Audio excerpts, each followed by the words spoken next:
Hello, I'm Jack Rickard with EVTV. This is my compadre, consiglio, El Breno Noto. Yeah, it's good to be here. It's good to be anywhere. What is today? Today is Friday the 30th of 30th of September. Yes. We haven't done a couple of shows, and would you believe some of our viewers did not come to the convention? Oh, so they missed it. They did. You know, I'm only yay sympathetic to that. I know. They really did miss it. They really did. They really did miss it. So I guess I should be more sympathetic, shouldn't I? So we're trying to get back in the saddle and get a show going. Breno, well done. Well, thank you, Jack. Thank you. I not only threw him under the bus, told him if he wanted to have a show, he had to do all the work. In the weeks leading up to the show, we were running a little bit behind on the Cobra, and I pulled him off to help me of what he was doing. The execution, I think it was superb. Well, thank you. Thanks. And I have not seen that done better, even at any of our ISPCON shows. It was, you hit all the numbers. When I stepped on somebody's head, I found there was Danish, and coffee, and everything was right there, and I should calm down. It was all good. It was all good. It was all taken care of, and I like that. Yeah, well, good. Thank you. Paramilitary operations, so very good. We, I guess sometimes we start with some news. We don't really have any news. What do you got there? I mean, it looks like today, this came out, the Detroit News, that Tesla had been talking about going for a second round funding. They had just mentioned this a week or two ago. Yeah, and apparently they're not going to do it. Elon Musk told the Detroit News that we don't need any additional DOE funding. They're just not, they don't want it. The Department of Energy is capable of three things. One, they make information available. I like that about them. Number two, they convene things. Panels, meetings, yeah, and so forth, in industry. And industry likes that. And number three, they fund things, usually the wrong things. I think Tesla, I like Tesla. This has something to do with that solar company. It's got to be with Solyndra. Yeah, that's bad news this week. Yeah. And so they're probably applying some new tests and restrictions, and Elon Musk probably just doesn't want the proctoscope right. Yeah, he probably doesn't want anybody poking around. Yeah.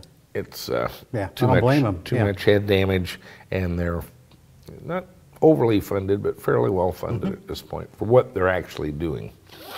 But it's interesting in that this week also, the Department of Energy issued their first quadrennial technology review. Oh, really? Okay. Okay. Kind of a meandering report about life, the universe, God, and energy. Ah, how it's all interrelated, or? Yes, it's all interrelated with the Mother Gaia planet. However, a couple things notable. They noted that our grid is largely powered by available U.S. resources and doesn't need a whole lot of stuff. We're kind of self-contained for the grid, yeah. Okay. Okay. The vast findings of natural gas in the shale is part of it. We're actually an exporter of natural gas now, and coal. Okay. And coal. Okay. We're an importer of oil, of course, and that's 80% of our oil use is for transportation. And they identified as transportation as being the bad news. That there was $1 billion a day going overseas, and that represents 75% of our trade deficit. Oh man, that's serious. They'll go to all the one thing. And they actually came down on electric cars as being the solution. Really? Yeah. The DOE actually recommended that they cease funding for hydrogen, and some Congress people put it back in. Oh, yeah. They probably had some little pork deal. Ethanol thing, I don't think is a big deal, and it was clear they didn't either. Their dawning awareness that electric cars largely due to, and they didn't mention this, the fact that they're 7 to 8 times more efficient at converting energy of any kind into forward motion than an internal combustion engine is. Yeah, yep, very, very efficient. But I was struck by their cognizance of how limited their ability to influence things are. Even with money. And one of the things I've been saying for the last week, and part of my take on the Volt and the Leaf, I would personally be delighted if they would just take off selling even 15, 20,000 cars per month of each of them. I think that'd be great. That'd be great, yeah. And that we'd be on our way. It doesn't appear to be so. Chevy still insists that their Volt is production bound. After announcing 2 months ago that their plant was up and running. Yeah, they're up and running, yeah. That doesn't make any sense. So the excuses still continue. Nissan likewise, although Nissan says they've now sold 7,000 cars in the U.S. and are opening more states. Yeah, they just did that, announced the last couple of days, yeah. The president can decree and pass into law this 54.5 mile per gallon CAFE standard. The OEMs can even say, yea, verily, we will comply. Right. And we like the idea. There's only one guy in the game that gets to vote, really. Yeah. That's and really the guy at the car lot with a checkbook. Right, the consumer, yeah. If he wants a Denali, you have to sell him a Denali. Yeah, that's right. If he wants a Yukon, he wants a Yukon. Yeah, and people are buying them, and they're high profit margin. And that you immediately go to the OEM and their conspiratorial, self-serving self-interest, which there's no shortage of. But the reality check is they make the cars people buy. Right, that's what people are buying, yeah. And if you're not buying them, they can still make them up to the point where their lots are full. Yeah, and they have to lay off people in the plants and then give the cars away. Yeah, right. Discounts. Because they didn't sell. Yeah. And so if you're making a limited amount of Escalades and people are paying a premium over invoice for them, and you're making lots of Chevy Volts and Nissan Leafs and nobody's taking them, so it has to be demand driven. Right. And that requires a certain cognizance of the public as to what they're buying and why they're paying extra for it. The value proposition thus far is not good. Tesla tomorrow, I'm supposed to be in Fremont, California. Elon Musk addressing the group. I get a ride in a Tesla. They're going to have great food. It's going to be very rah-rah. Balloon animals for the kiddies. Balloon animals for the kid. I'd love to be there. I just can't go. This is... Jack and I were looking at each other. It's like, are you going? We've been trying all week to recover from the convention last week. The convention, I guess we'll do this show about the convention. Unfortunately, you were busy putting on a convention. I was busy attending it. And Christopher Fisher had a really good time too, apparently, because we don't have much video. We don't have much video, okay. Everybody wants videos of all the sessions in the whole convention. We hardly have any on our cameras. Don't forget to post yours on YouTube. Don't forget to post yours on YouTube. We'll show you a few things. Just in general, I was very gratified with the reception. I think you put on a first-class convention. And I was proud to attend. Happy attendee. And I was a happy attendee, and everything went extremely well. We had about 140 like paid attendees. Yeah. And then assorted staff people, friends and family, people from here in Cape that just sort of wandered in and it was awkward to throw them out of it. Yeah, from the university, just hope that they left. The mayor and the city council and so forth, who were very supportive, by the way. The whole town was. The whole town was really got behind this. Yeah, they really did. I was, kind of teary over that. Let's just kind of walk them through it. On Sunday, we had 2 guys show up. Yeah, we had the first The convention was supposed to start Wednesday evening. Ice sculpture over here in the corner, little hors d'oeuvres, some drinks. Yep. Beer. Yeah, Wednesday evening. Alcohol. An icebreaker where, a lot of times when people first come to conventions, they're a little bit shy or something. Yeah, they don't know anybody, awkward, sure. Yeah. So they want to, so it's, we don't even need to have that. These guys are... No, they're ready to go. Some of them, they're the same age group as the ISPCON thing, but now it's 15 years later. Right. They're very comfortable with themselves. They just walk in and start shaking hands, and it went great. However, they started that on Monday morning. Yes, Which I was going to prepare some presentations on batteries for Saturday morning. And clean up the shop a little bit and so forth. By Monday afternoon, we had 25 people in the shop. Yeah, yep. And we're going to have to actually schedule this for future conventions. Fortunately, we had a couple broken cars for them to work at. Yeah. And they just had a ball. Oh, yeah. We had the lifts going like a steam calliope up and down. They're getting under the cars and they're tweaking stuff. Jason Horad had shipped a car. This poor guy had, on the way to about the 3rd truck he'd arranged, his Soliton blew up. Yeah, it did. And he called in tears. He was going to get on the plane anyway, but his car was blown up, and he was trying to get a hold of somebody at EVNetics and have them overnight a Soliton, and then he'd wind up buying 2 that way or something. I said, Jason, relax. Number one, there's a reason you can't reach anybody at EVNetics. That's right. They're already here. They're in town. They're already here. And number 2, I kind of owe Seb a Sultan, and it's sitting on the bench. So by the time you get here, I think it will all be sorted out. Right. I think it's sorted out. And the first thing Seb had to do was repair one of my lifts, which came apart. Oh, it did? Yeah, the big lift. The hardware came flying off one corner. Geez, I didn't even know things about that. tilting, the car's about to roll off on me. Yeah, that always happens every couple of weeks. And so Sebastien Bourgeois, the head of EVNetics, repaired the lift and then repaired the car. There you go. And he had a whole coterie entourage of people following every move there. While the Cobra, what was wrong with the Cobra? You tell it.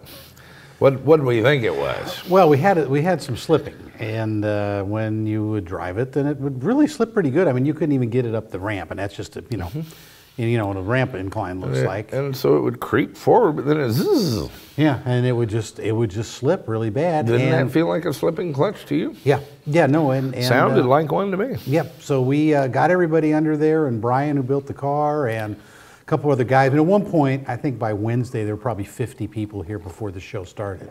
Right. And they worked on the car all day Wednesday as well under that car. And some fairly good mechanical guys could not figure it out. There's only 3 pieces there: a pressure plate, the clutch, and the flywheel. And the flywheel, that's really it, yeah. One guy was online this week saying nobody ever listened to him. He pushed the diaphragm, and it was clearly the pressure plate. And nobody ever listened to him. I don't recall your name, but we did listen to you, to the point of having another pressure plate got another one delivered, paying overnight charges on Saturday. Right, and unfortunately, it had nothing to do with the pressure plate. No, it was a clutch problem. It was the clutch in the rear end, in the differential. It's a different clutch problem. Third member that saved us 7.5 pounds. Yeah. All along, it was in the differential where it was slipping. Yes. And one of our attendees, which we called out and recognized at the dinner for doing it, I can't remember, Hal, happened to somebody. Yeah, went through there, yep. Looked under the car while it was slipping and they were driving and saw the drive shaft moving. Shaft was moving. If the drive shaft's moving, the clutch isn't slipping. No. But the third member was. Yeah. And so we since gone back to our much heavier 7.5 pounds, yeah. Original third member, Cobra lives. Yeah. We do have a Cobra project that seems to be. We do have a Cobra project that seems to be running. Let's take a look. All right. Microphone on.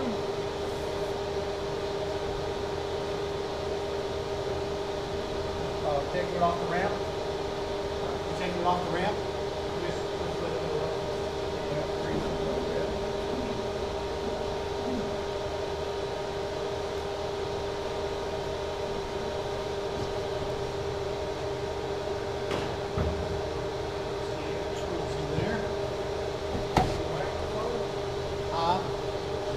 Yeah, this one right here, Jack. Okay.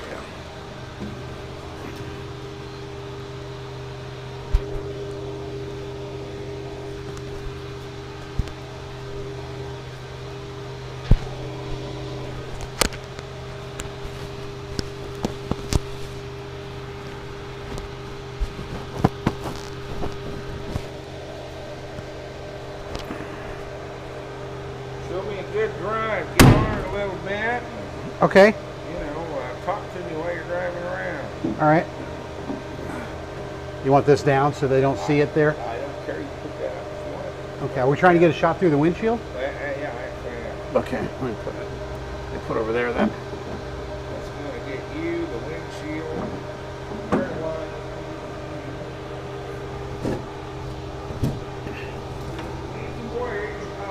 Cobra. Yeah.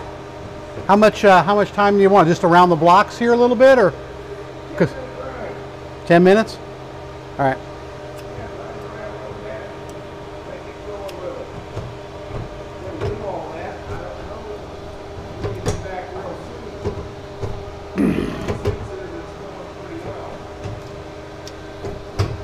There we go.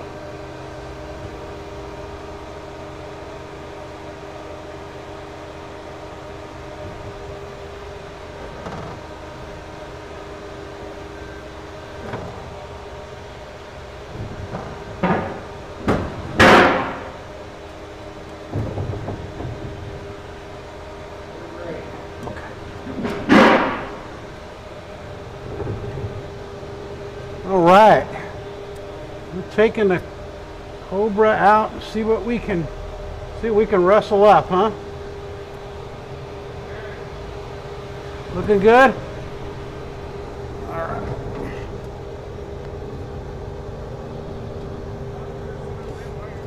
All right. Now we got it out there. We're gonna take off in second gear. See what we got. Just gonna take a little shakedown voyage here. We'll see you, Jack.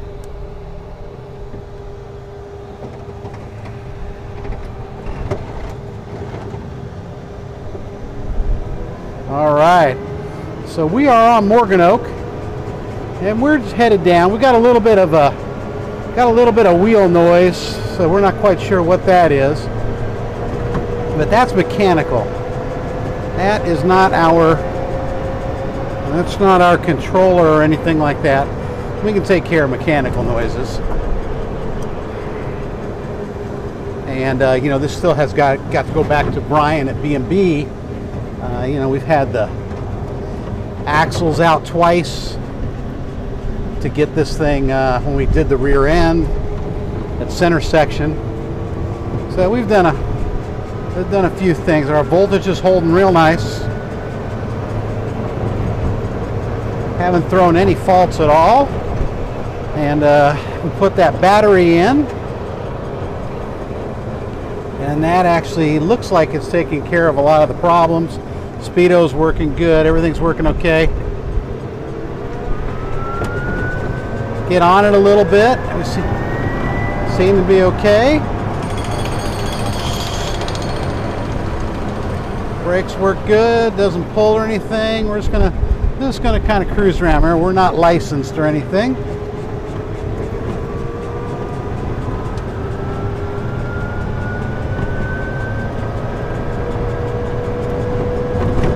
We're looking good.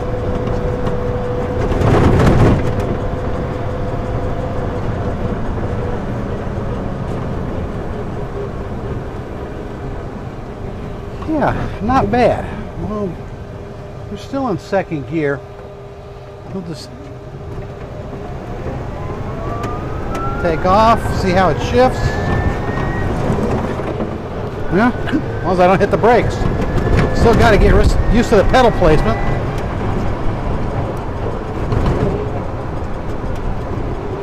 There we go. That's third.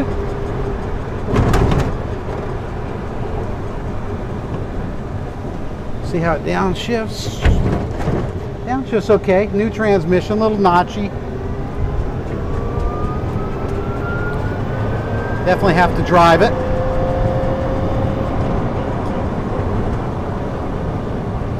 What's great is we're not throwing any faults. We're running good.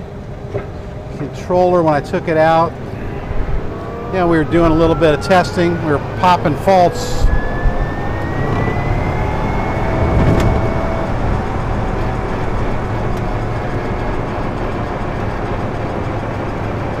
Seem to be okay. Our voltages sound good.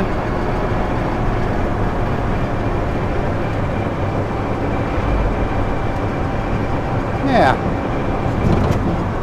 Seem to be running okay. We'll take it down this street and see what we've got. We're not quite sure yet. Yeah, we got stuff flopping around. I think I'll put it in my lap. But again, the main thing is we don't want to be throwing that controller out, and I think we're doing okay. I don't think we got too much of a problem with this thing.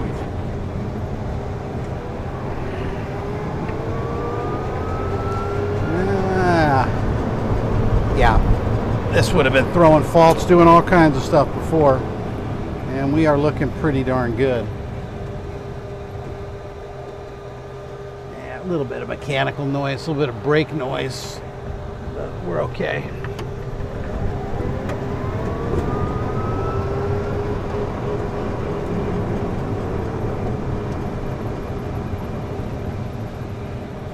I guess we're on the city streets. We'll try to avoid the local constabulary. Hopefully they're out. It's 3 o'clock, 3:30. Hopefully they're out where all of the little children are. They're not out here where the rest of us are.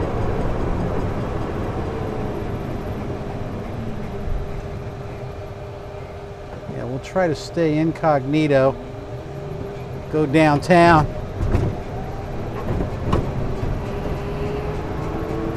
Seem to be okay though.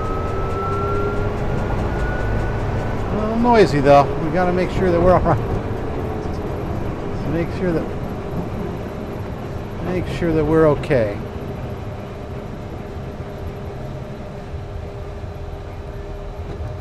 Seem to be all right. Let's go down here.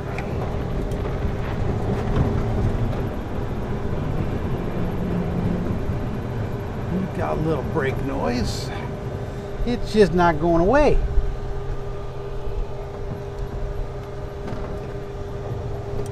Well, hell, we're going to have to navigate this here straight. I got the Dodge Nitro and he's having a hard time here. On there, Dodge Nitro.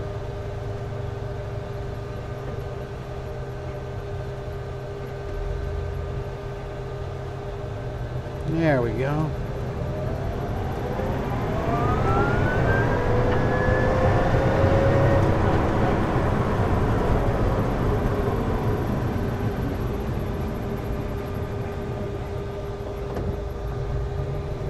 There, all right. Let's see how it climbs a little baby hill here.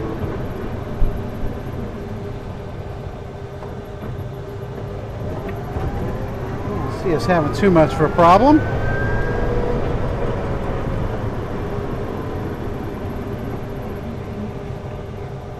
Yeah, let's go up here.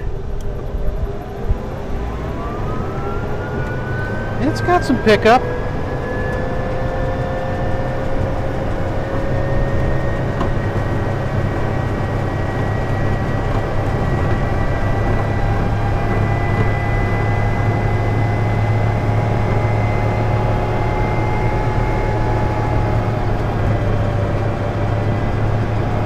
I think we're going to have us a nice car here.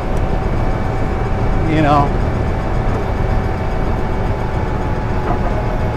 seems to be running okay.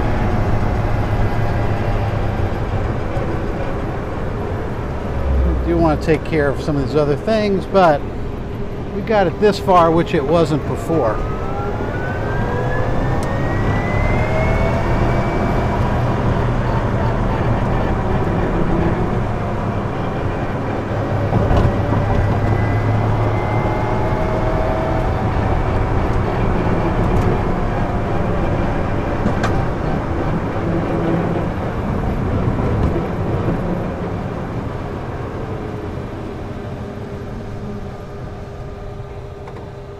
Alrighty, I'll run it back to the shop. That was I don't know, a few minutes up and down the streets.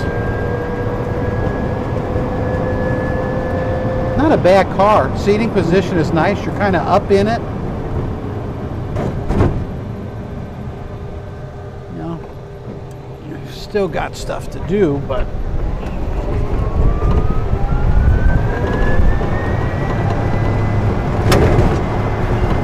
it is the electric Cobra. Yeah, baby.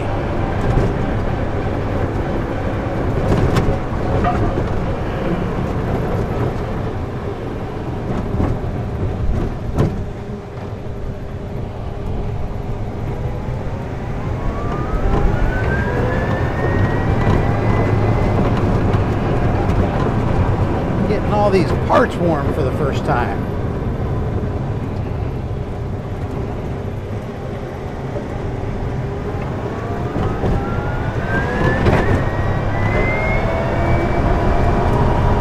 We may have thrown a fault there. Maybe not. Hard to tell.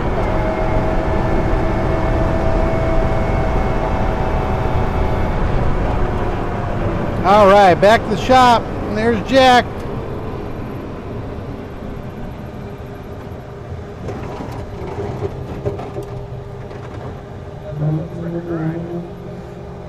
Not bad. We did.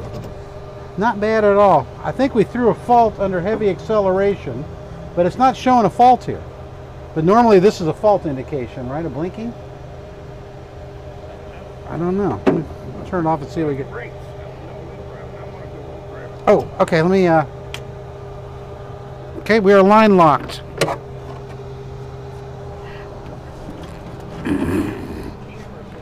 Set it up on the dolly.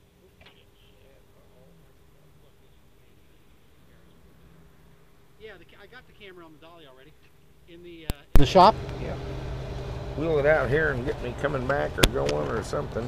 Okay. And I'll take this for a drive. All I have to do to release the brakes is release that switch, Just right? right, because that's just a 12-volt switch, yeah. Cool.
Fault, huh? Yeah, I do have fault. It's 23. The one that goes to 20. You told me what that was, but I can't remember. And this thing is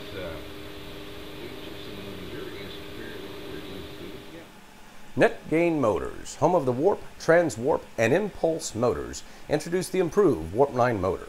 The Warp 9 is a 9 1/4 diameter series wound DC motor with a double-ended shaft featuring 26 improvements for 2010. Externally, the terminal studs have been enlarged from 3/8 to 1/2 inch diameter. Bigger is better. On the inside, a larger commutator, new brush composition, and split brush design with heavier springs handle even higher voltages and currents than before. Our new fan increases airflow by almost 50% over typical paddle-style fans. And all this translates into improved performance. For even more performance or larger applications, take a look at NetGain's Warp 11 motor. An 11 3/4 diameter series wound DC motor for even greater torque and power. Since 2002, NetGain Motors has been leading the EV industry with precision, performance, and price. Visit us at go-ev.com. NetGain Motors, warp power to go. Yay! There we go, man. Heartbeat. Things going down the streets. It goes down Things the road. are popping, throwing faults, doing all kinds of stuff. Well, there was the matter of the faults, and we did have to revise our 12-volt system somewhat. Oh, yeah. Would you like to know more about that? I think that we ought to show everybody what we had to do. Let it be so. Make it so. All right. Okay, we've had some problems with the Cobra and the warp drive. The warp drive is inordinately sensitive to its input voltage. It can't use 13.75 volts, which we had from the Chinook. Can't use 15 volts from the Vicor Megapack. It causes the interface module to flash. It's a very strange thing. When we go to trim the Vicor Megapack to 12.8, that went away, but we throw some errors when we disconnect the ignition switch, and that's apparently because our 12 volt is noisy. 12 volts is noisy, and particularly if you don't use an aux battery. I don't like to use aux batteries because the car doesn't need it, and it's an additional maintenance item. However, they do sink a bit of the noise. A battery and a capacitor are really quite close to the same thing, and so you can use a battery to clean up your 12 volts. Ryan Bohm needs to clean up his 12 volts on the input to his warp drive. And if you don't have an aux battery, you're going to have a problem with this controller. I'm sure he will. In the meantime, we need to get going. So we bought a very small, not an automotive size at all, little black AGM 12 volt battery and put it in the car. But we have to rewire things. You kind of have to have the battery to get started and be started to have the battery. So what we've done is run that battery, ignore this line for the moment, to our BAT, B-A-T-T, terminal on our ignition switch. We have accessory, off, on, and start. On and start are actually inputs to the warp drive and kind of where we have a noise problem. If we go to on, the first thing that happens is two relays close. On is tied to a Tyco EV200, which is the same type of high current relay we use on the input to the warp drive for the pack voltage. That switches pack voltage to our Vicor Mega Pack or whatever DC to DC converter you have. The pack already has negative pack voltage hardwired to it, and we are now switching this. We have a fuse right here, little, I think I've got a 30 amp fuse in there, but this is actually the symbol for a fuse, believe it or not. And so this contactor, which takes a couple amps out of our battery to close initially, but it only takes 300 or 400 milliamps to stay closed. The other one is just an ordinary 30 amp 12 volt relay, $3.42 or something on eBay. When we apply this, the Vicor fires up and powers. It's connected to our 12 volt bus switched, which is actually a bus bar in the Cobra, that all of our fans and headlights, and we've got a connection back to the normal fuse box on the car from this bus, our Raleigh fan, our pump, our cooling fan for the motor, etc. All our 12 volt systems run off of this. We also have a connection back through this now closed relay, because we're on, to the battery. And what does that do? Well, that will charge that battery up to about 12.8 volts, which is what our Mega Pack puts off. If we go to off, these two open, and this is disconnected from the battery. And so the battery's only connection is to the arm of our switch, which in off is connected to nothing. And so we don't discharge the battery through the output of the DC to DC converter. But when we do turn everything on, we do have a feedback path, and this is not very heavy. You're going to draw a few amps back into the battery charging it. It'll come up to the Vicor Mega Pack voltage. It's never going to reach fully charged as you would with a charger on it, but it's not going to take much out of it either to turn on these two relays. As soon as you turn on the relays, of course you have, 12 volts from the bus all the way back through the switch to run the relays. And you actually have to break this with your ignition switch to shut all this down. The start and the on inputs to the warp drive will then initially be this battery voltage, and when you switch this off, then they'll be cut off, and so we don't have those noise spikes on turn up and shut down, which is really where this was occurring out of the Vicor Mega Pack. These controllers actually are connected to your pack. They feed noise back into it, and it goes to the input. Now, the Vicor is pretty good about cleaning that up. It's a good switching power supply, but inevitably, some of those spikes are going to make it through. So, to some degree, the controllers cause noise on their own 12-volt inputs. But this battery will kind of buffer that, even through this relay and so forth in operation. Our faults went away. We have one remaining fault. Fault 23, Ryan Bohm depicted 22 faults in the book, so we'll have to get with him, find out just what that is. And so, again, it's a new product. I think it's going to work well. The car drives pretty well. We're kind of pleased with the Cobra at this point. But that's the update on the 12-volt system, the modifications we made this week. This episode of EVTV is brought to you by the Winston Battery Company Limited, makers of high-capacity lithium-yttrium rare earth cells, including the popular 160 amp-hour model featuring cycle lives in excess of 5,000 cycles when discharged to 70%, the longest useful working life of any available battery of any chemistry. A leading battery technology scientist, inventor, and entrepreneur since 1995, Mr. Winston Chung envisions a new world of clean electric power for the dawn of a new era of electric vehicles. For your next electric vehicle design project, contact Winston Battery Limited. Energy for a bright future.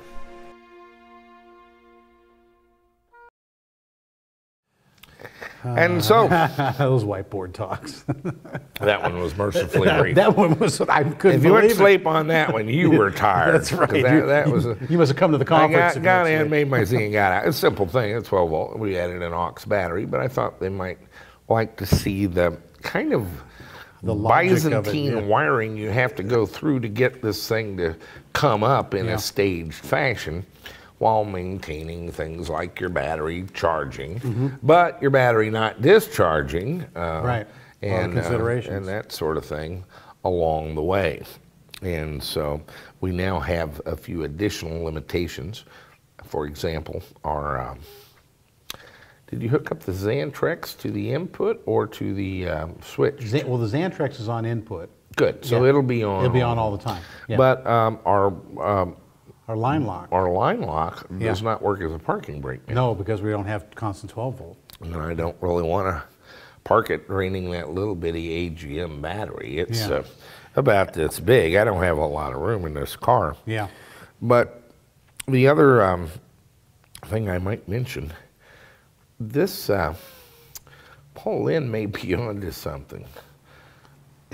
I'm 275 pounds, Brian, and that car is very comfortable for me. I have a lot of room. Yeah, I'm kind of sitting back with the arm over the door. Right. And that thing is moving smoothly and sprightly. You got some problems with the rear axles and so forth. Well, they've been out twice since we've had it, so Yeah, we'll I have to think look they at got it. the shimming or something wrong on the calipers. I think so. One of the brakes is squealing, and the other one's going chug, chug, chug like a choo-choo train. Yeah. But this is some mechanical things. We might even have Ryan. Have Brian do. But electrically, we are driving the 11HV and warp drive feel good. I haven't got them cranked up to max, and we haven't tested it to max, but it feels good. Looks like 5 speeds, pretty smooth, good acceleration, and we'll see what it does on the dyno and on the timed thing as we get further along. But for a first roll, it felt good to me. Yeah, the car felt really good. There's things to work off, but we want to thank everybody who did contribute to that during the thank you. Roll up on the convention. But I guess the point there is, for 2 days before the convention, they started the convention without me. Yes, well, in spite of us. And we were trying to hold. They had so much fun with it. Yeah. And we're obviously having a good time. Everybody was working on the cars and yakking and arguing about, what's where, and so Wayne Alexander was throwing his 2 cents in. And they were, Wayne. Now, if you have this, and so it was clearly so much fun. We have to arrange next year for some broken cars to start the convention. Yeah, to start the convention. That's right. Probably no problem, no shortage. Yeah, that's right. Let's see. On Wednesday evening, we did have a thing here. And everyone chatted and drank and ate, and the mayor was here, and the head of the technology department up at the university. Yeah, Dr. Cook was there, And we just sort of yacked until, I don't know, 10 or 11 o'clock. Yeah, and it was 100 at that point, attendees. By Wednesday night, we had about 113. And everybody got there. We gave them a coffee cup and a bag and a T-shirt. that actually a baseball jersey. I don't really do T-shirts. That said EVTV and me, kicking gas one car at a time. Notebooks, take notes in. So it was, you know, some, I guess we call that tchotchke. Yeah, they got some swag.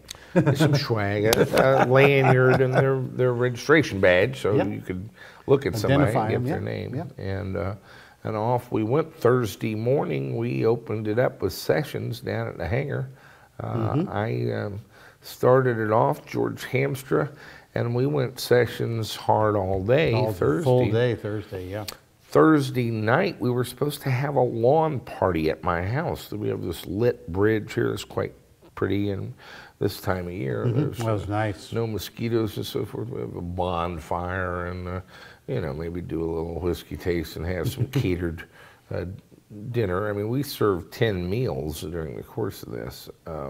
He had some pretty serious meals. There was pretty good food. Yeah. And that got rained on. Yes, we called it at 3 o'clock before it rained, and luckily we did, because we had to move everything in basically a couple hours. And Brian made the call, and they moved everything down to the hangar, and it worked marvelously. Yeah, it worked out The really Jerry Ford band played. This is about a, I don't know, what, 12, 15, 13 piece, yeah. big band sound. He's got like the Lawrence Welk looking things out there, you know. Right. Ford. But it this pretty is funny. the big band music, you know, Glenn Miller and that sort of thing, Mel Torme and that, which was a little different. And but people got into it. Wayne Alexander of EV Blue, he and his wife thought that was quite the begonias.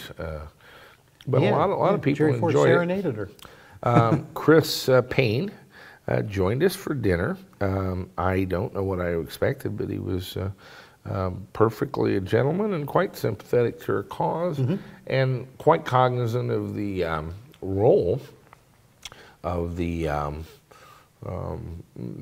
conversion crowd in all this. Right. Of our in group, fact, he then presented, and I'm not sure, there was some issue with this because he's got it in distribution now with his distributor, about showing this film an early screening, because it opens next month. It opens in October, and it's in pre-release. We're supposed to tell you to go see it, and I don't have any problem doing that. It was really quite interesting. It was not what I expected. No. It was not conspiratorial. It was sort of an update and a profile of 4 different types of people, all working furiously on electric cars. Right. Elon Musk with Tesla, Bob Lutz with Chevrolet, and Carlos Ghosn with Nissan, and a guy named Greg Abbott is actually his name. They call him Gadget. Okay. And Greg has a conversion shop out in California, in LA, and interestingly, does like Porsche replicas and stuff.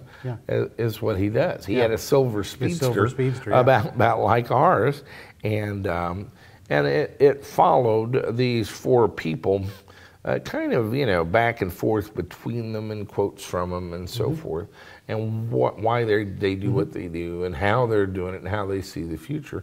And it was actually quite informative.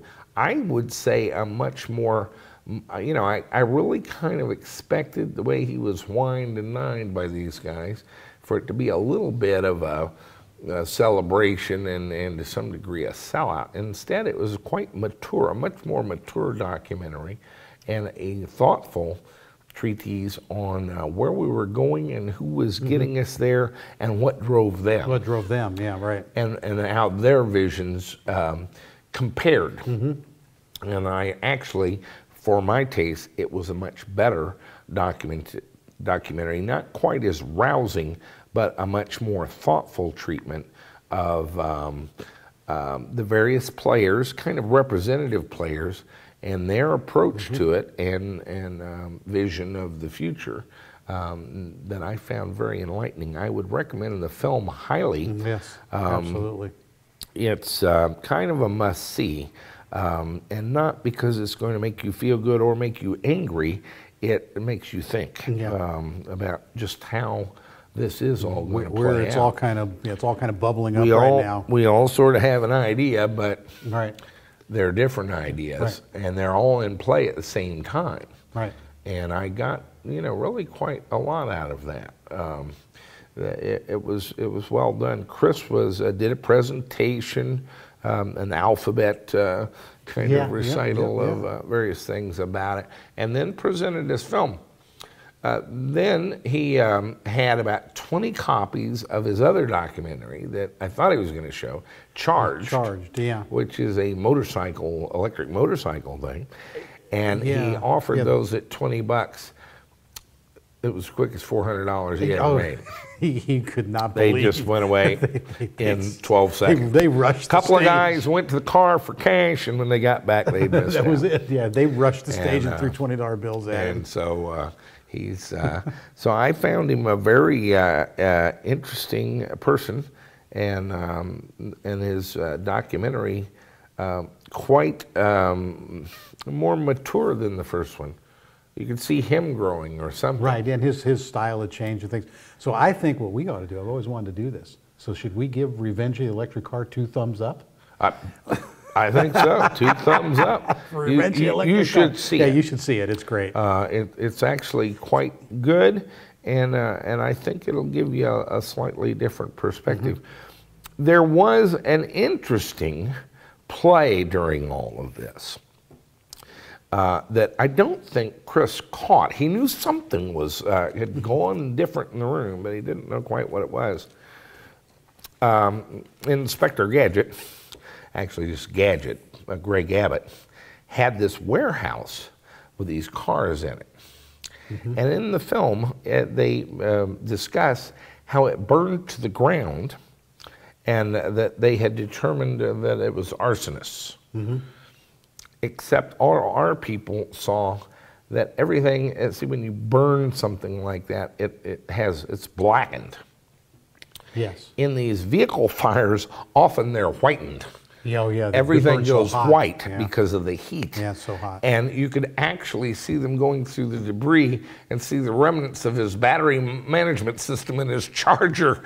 And there was kind of a gasp. Oops, with our guys were going like, yeah, arsonists.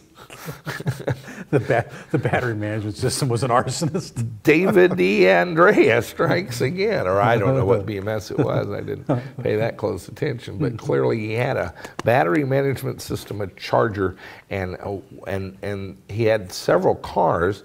They were damaged, but it was clear that one of them had just burned through the floor, and stuff had fallen on the others and partially protected them. Right, yeah. But he had a car on a charger with a battery management system that had clearly just burnt the place to the ground. Yeah, something bad happened. Not lost on our attendees at all. No. And I actually bit my tongue. I didn't say a thing. Draw your own conclusions. And but it was pretty clear. So that was a very interesting sidelight to Chris Payne's presentation of thing. It was actually in the film, about it having burned, and that they had sort of vaguely determined that it was arson.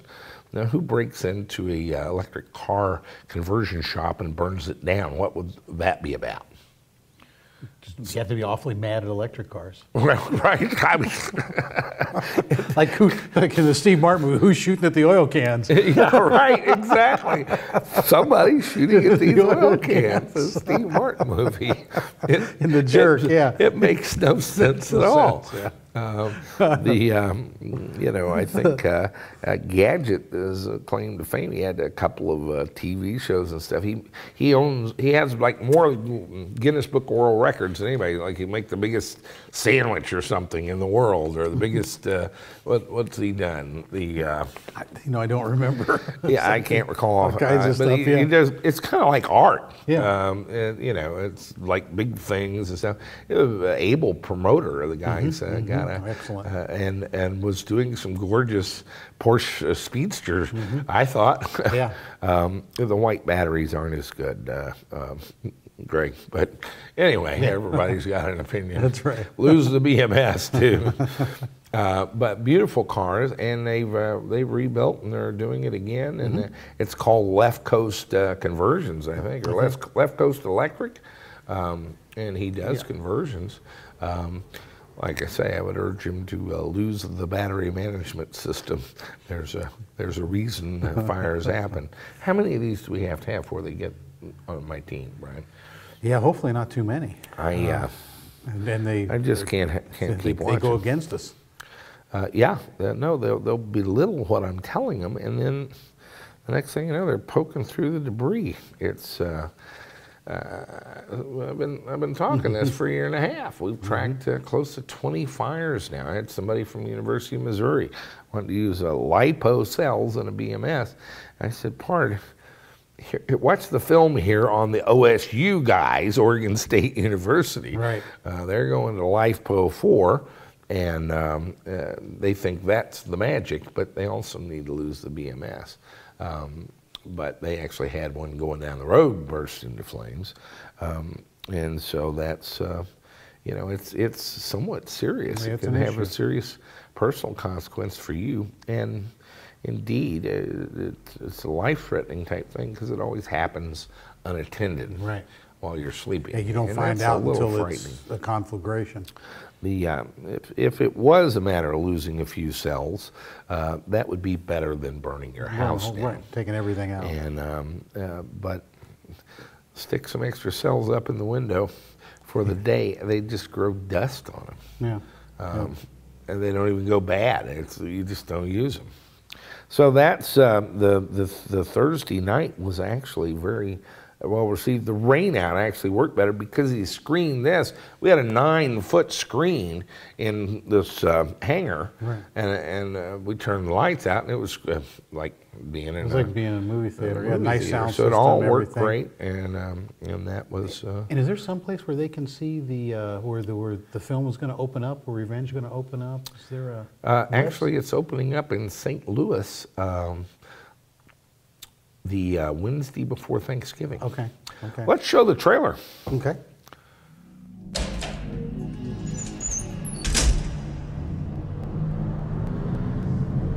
This is the most secure location that we could find in the building. You notice we have plenty of security down here.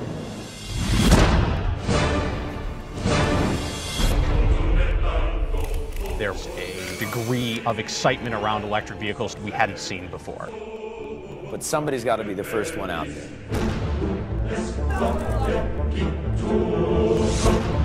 We need a lot of people trying a lot of different things, and then we see what emerges. It's a race. It's a total race. Until we see every car on the road being electric, we will not stop. Oh, Elon's going to lose his shirt. Elon's going to get crushed. God damn it, we got to get these cars out. Things keep coming along from people outside the car business. They all fall on their butts. You didn't get the message. Give us the cars that we want. I got the flood of emails saying, you sold out to the oil companies and you've killed my grandchildren. I hope you rot in hell. They have based their whole company strategy on it. If it fails, there might not be a Nissan. You need to predict the future, prepare for it. If it happens, we'll be ready. These are people who are not going to wait around to have the solution delivered to them. I want to show the world that it's really possible. This is the future, and it's attainable.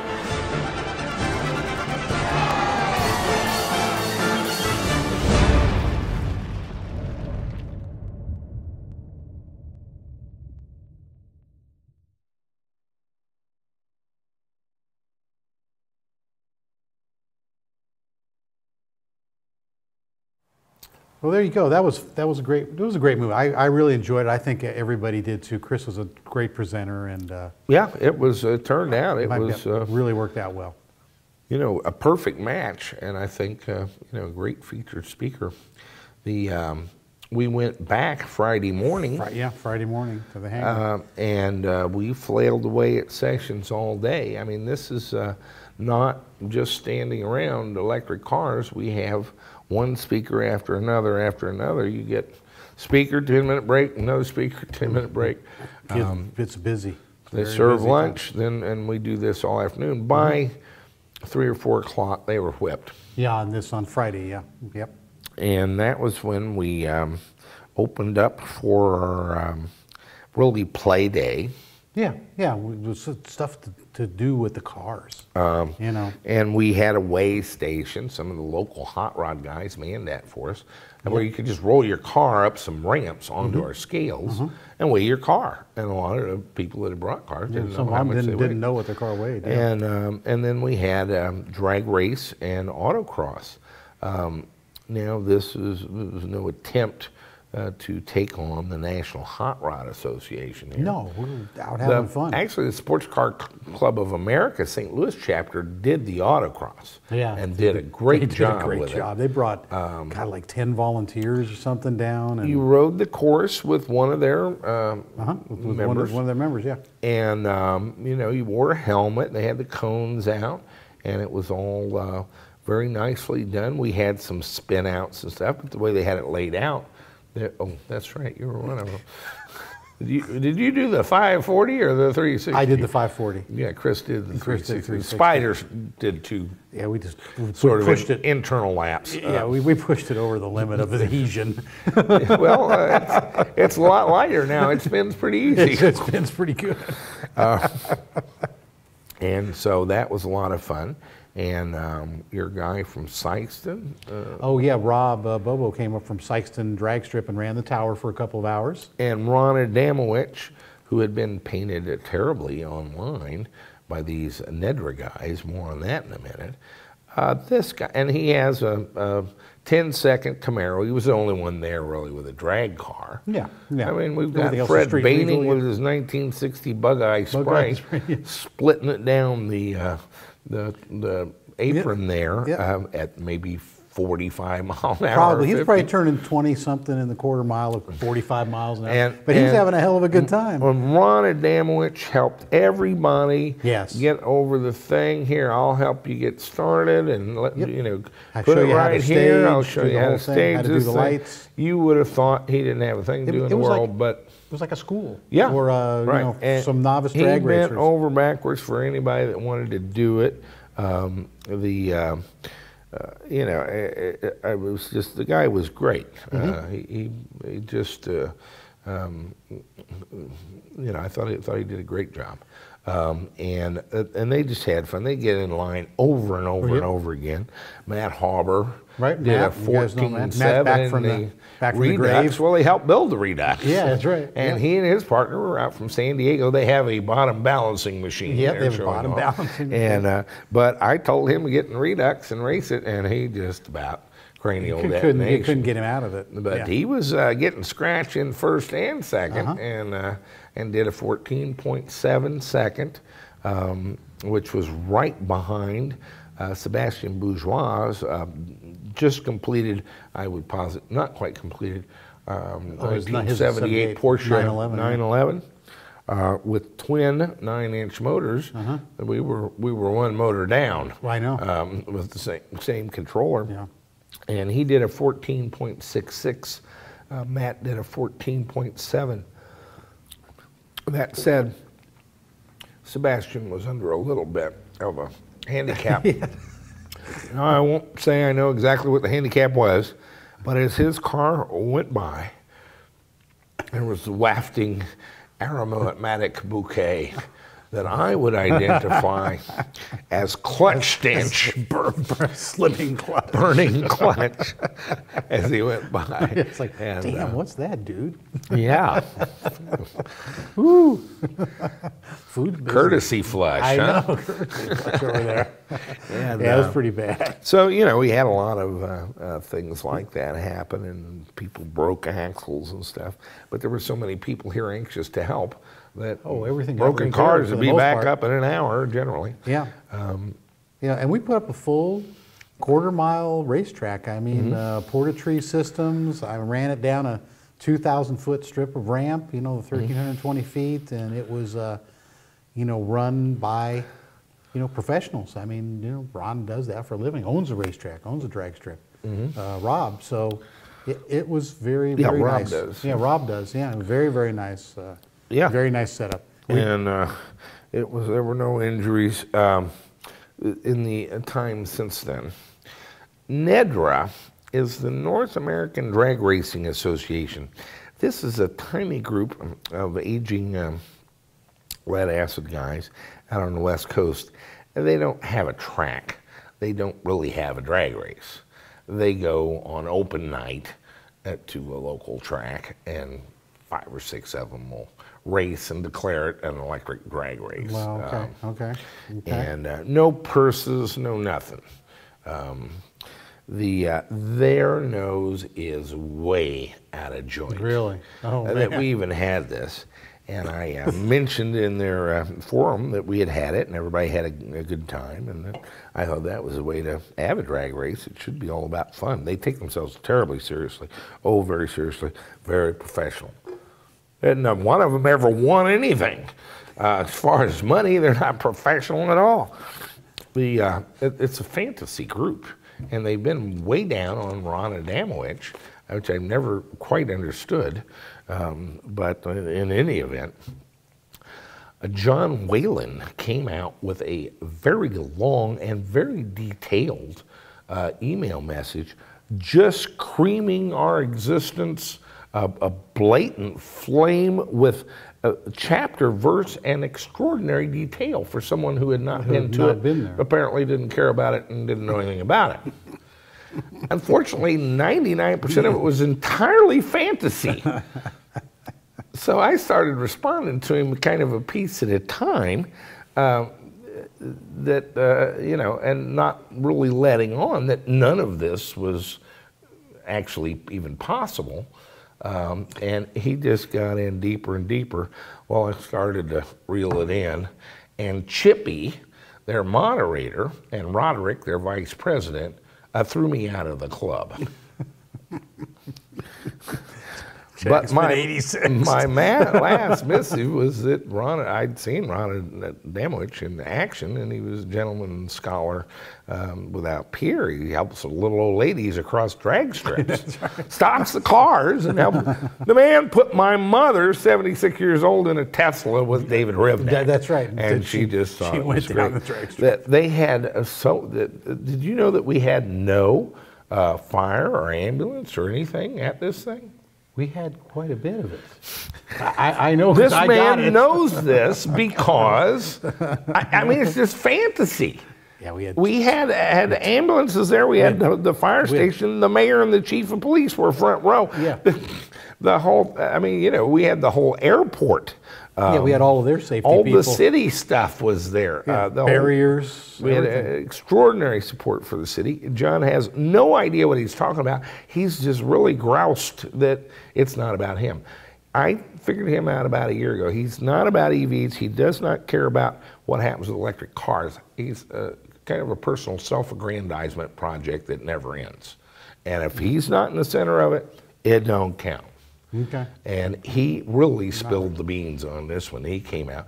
They actually they're having this debate, a flame war. I told them I don't mind flame wars. I invented them. Now, normally I do it with people who are not adult non-reader functional illiterates, but whatever. Game on. Yeah. But I told them about Ron Adamowicz, and I said, look, we've upped our game. Ron Adamowicz has upped his game. Now up yours. And I stand by that. You don't wish to rephrase that at all. So carry a message to John Whalen. We upped our game. Ron Adamowicz upped his game, now up yours. Because now they don't let me post in the thing. They're like girls. They're just cowards. You've been 86 from the club. 80, well, me and Ron. Yeah, you and Ron. This was actually a group formed because they didn't like the heavy-handed moderation of EVDL. I was there when it happened, and this discussion group was supposed to be where you could say anything. Anything, except what no one wants to hear. Unless it's against one of the big guys that run it. Ironic, I can't even make this out, Brian. So I get thrown out of the thing. They continue to have the flame war with me in absentia. And in fact, Chip actually copied a private email message between me and him into the forum. Really? Right. This guy has no shame. And to the point, I've received 22 electronic mail messages from their members, and I didn't know they had 22 in this forum, apologizing for the behavior of their moderators and John Whalen. Oh no! And what am I supposed to do with that? Yeah, what do you do? Oh man! So something's amiss. Anyway, that's I think drag racing is interesting. I don't take it nearly as seriously as they do. No one was hurt, but ours was for fun. It was fun. And in a lot of cases, it wasn't over 45 miles an hour. But we had a lot of fun with it. That's how we're going to do it. We may get involved some. Adam has announced a event. Yeah, Ron that has he's an event. having. Yeah. Ron in Lebanon. Lebanon Park. Yeah. Lebanon Dragway, New York. Yeah, Lebanon, New York. The famous Dragway. And in May, and just because I'm so incensed at this childish John Whalen, I think we're going to take a couple of cars out there, probably put on a hospitality suite, and maybe sponsor a heat or a race or whatever you do. Okay. I didn't know that none of you had ever raced for money before. You claim to be professionals. I didn't even know that I'd get under your skirt with a $2,500 purse. Still bent around an axle, and Brian set this rule. It has to be a full-bodied four-wheel car. One of them asked if it could be street legal. The full-bodied four-wheel is street legal and race car. Well, they took that it's limited to street legal. And, no.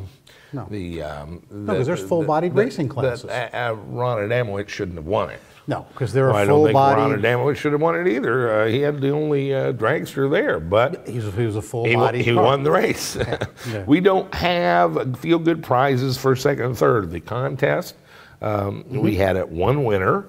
We had 10 guys, and one of them got something. Yeah. There's no consolation prizes, and similarly with the drag racing, we had some little trophies and tokens. But that was that's the way we do things, and we can kind of do them any way we want to, including the drag race. And no, you don't get to vote on it at NEDRA. If you're funding part of it, you can come vote on it. But that wasn't the point anyway. We were taking a break from these sessions, and we got out in the sunshine on the ramp and played. And everybody knew it was to play. And we had a great time. And then all our attendees figured it out real Stag quick. beer wagon there. Oh, no, not drinking and driving. Oh, no. And they made up a whole thing about that, did a whole riff on that everybody was drunk going down the runway. This is not what happened. And I'm not going to defend it. You don't know what happened. Right. So you have to make it up. And it's very entertaining for me to see what you make up that was wrong with it. Interesting stories. I'm not going to give you any more clues. And they'll ask questions to set you up so they have something to grouse about. Right. And there's nothing there. It's just negativity and childish behavior, terrible behavior. I want nothing to do with these people, ever. On Friday night, what was scheduled? Nothing on Friday night. No, we always have something. Well, because we went to 7:30 out there. Oh yeah, that was it. It was the race day, and we fed them, and we had our thing. So it's about 9 o'clock. We went and then had the lawn party that was rained out the night before. You didn't go to that, and that was good, so you can show up Saturday Yes, I could morning. show up and open the show in the morning. We went to my house. I built the bonfire, put down some Stag beer. Oh, yeah. And I just had a ball. And some of them decided, if you can picture this, that they were going to drink me under the table using my own homemade whiskey. Oops. Oh, not entirely. A guy from the UK brought me a bottle of Benevin, which is a very good Islay single malt Scotch, which is the ones I like, Islay. And his buddy was from Trinidad, and he brought 2 bottles of aged in a barrel rum. Oh, really? Which I still have. And so, no, it was everyone. In fact, the entire crew was more mature than the internet service providers. Some of them were the same guys, but it's 15, 20 years later. That's right. They were all very comfortable with themselves, very at ease. There was none of the awkwardness or jockeying for position or NEDRA-like posturing. Everybody was just very genuine and very polite. I haven't been around that nice group of people. It really was a good long group of time. people, yeah. And but we stood out there and drank a little of my homemade whiskey, which is not precisely White Lightning, as in now I have witnesses to attest. That's right. It's pretty good stuff. I make good whiskey. And they liked it pretty well until about 2 a.m. Uh-oh, they were still there at 2. And and we had to rise and get started again on Saturday morning. Yeah, a few of them came dragging in on Saturday morning. We had a number of speakers. I'm not going to go through all of them, but they were. I didn't see a session that I didn't think was quite worthwhile. Yeah, I did have one sleeper session scheduled for the last session on Friday, and we booted it till Saturday morning. Yeah, because when the guys went out on the break, they just didn't come back in. They just want to stay out there on this was Tom Bunker, who is with Hellwig Carbon, to do a session on brushes. Sleeper, right?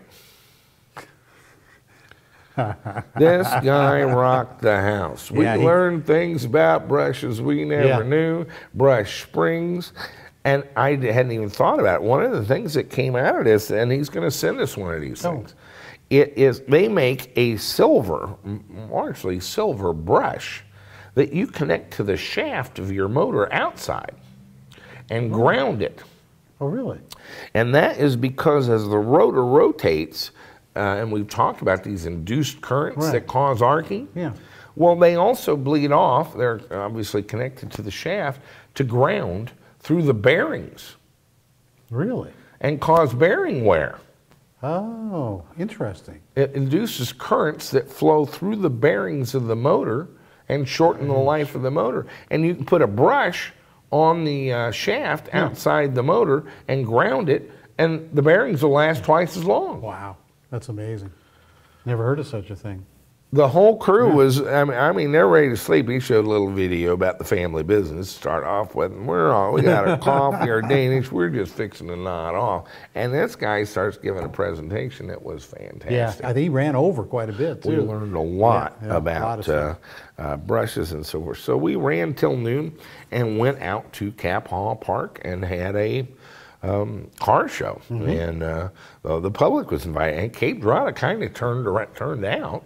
Yeah, lovely afternoon. We had 400 to 500 people out there. Yeah. At one count, we had 400 people at the same time. And we popped the hoods, and everybody was telling about their cars, and of course we had what was the final count on the cars? Like 25, 26 cars, yeah.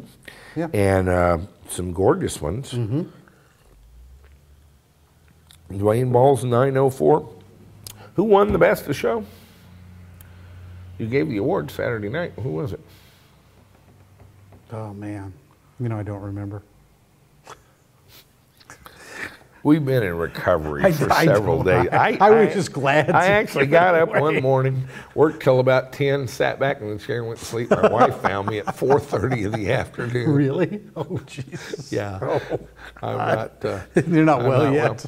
No, there was no collapse. That was before comic explanation of how we are two guys trying to do too much, and we weren't going to have a show that week. Kind of a bad joke, but we're fine. But recovering from the show. Yeah, I'm feeling better. I'm starting to get some energy back. Dwayne Ball's car I thought was gorgeous. Eric Chris, he had his individual cells had printed numbers on them. I know. Labels on them with the clear polycarbonate, and I mean some of these bills were just.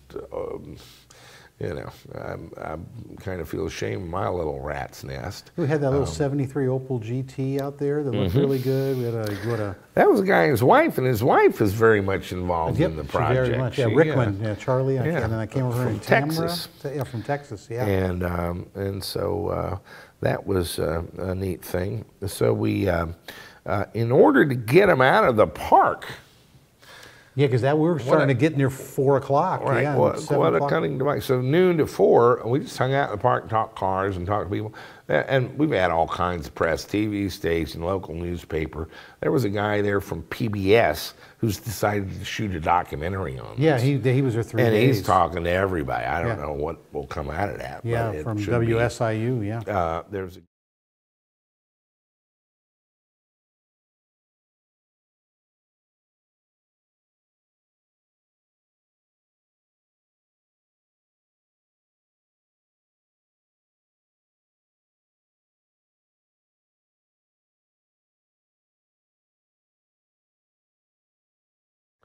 There was a guy from National Public Radio. Now, we had a 4-minute National Public Radio story, but there was a guy there that's doing some sort of 8-hour series on alternate energy that was all over the place, talking to people and recording. Yeah, there was obviously a lot of activity. I have a face for radio, not television, and so lots of press. So there was a lot of that in the park, and just.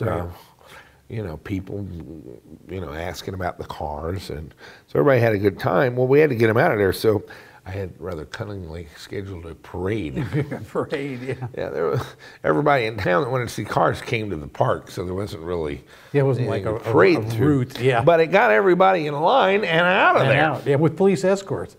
And, by the way, Brandon Hollinger did a little video of the parade coming out of the park. Great. I saw Let's it. take a look. Great video. Yeah, it's good. Yeah.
Yeah, that's really cool. When I watched that, that was Brandon, way to go. Really nice. You missed me though in the Spider.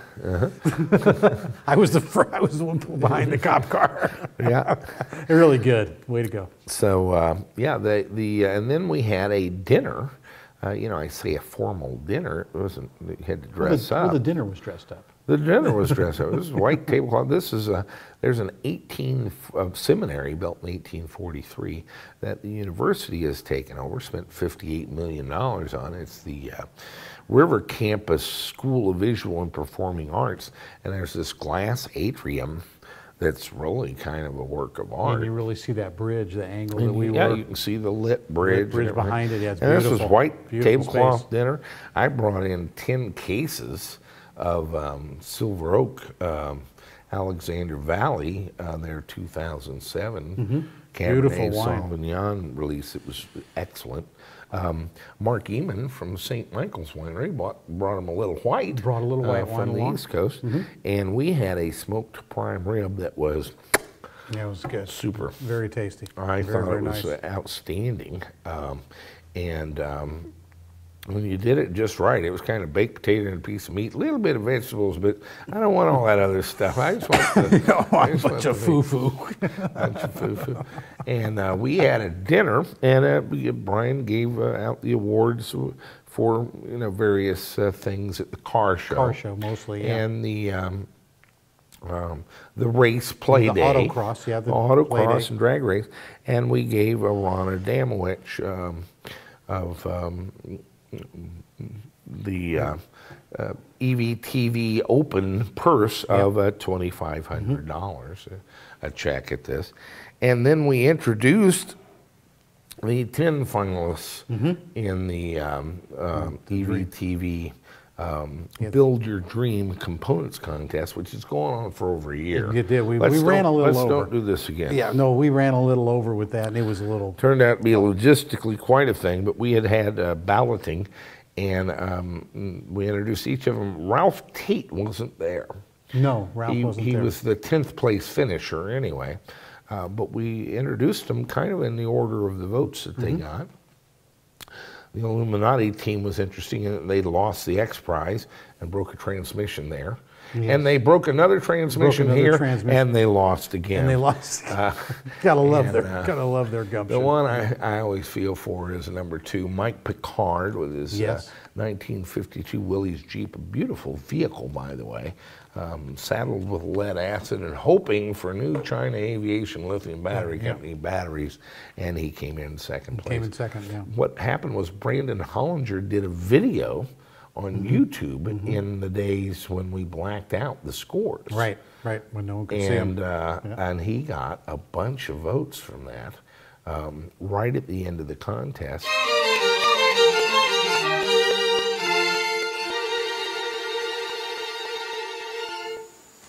Hello and welcome. This is not awkward. My name is Brandon and I come to you with an important message. There's a hurricane headed towards the east coast of the United States and it's already passed.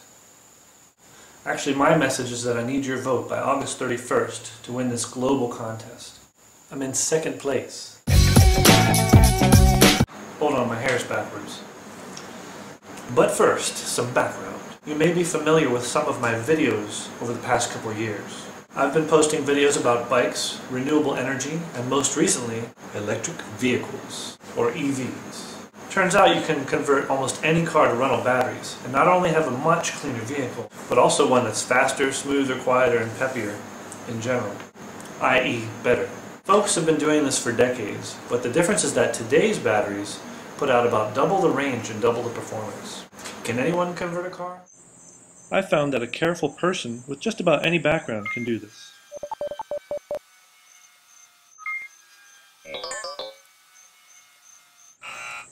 I said any background.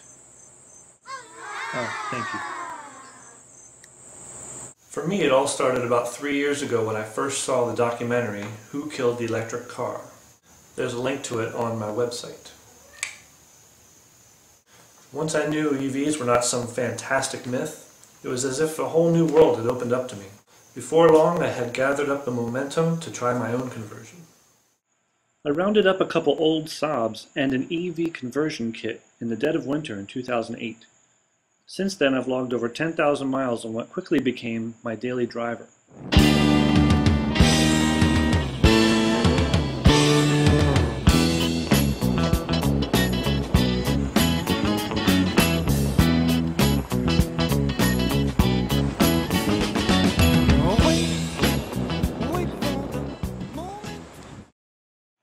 A year and a half later, I tried one using lithium batteries, and the improvement in performance was ridiculous.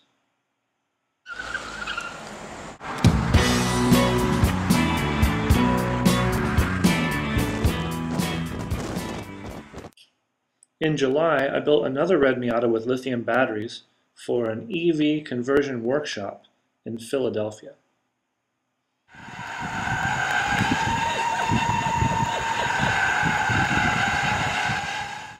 Which brings us to the contest. I'm super close to winning 20 grand worth of lithium batteries and EV components to put in this. Meet the 1971 Austin FX4, aka the iconic London taxi with a cracked engine block and a bad transmission. Yes. I'd like to convert this taxi to electric and ultimately have it serve the local community, to let them get a taste of electric goodness. But the winner is decided by, and only by, internet voting. For the past 3 months, the voting has been very close. That's me in the orange.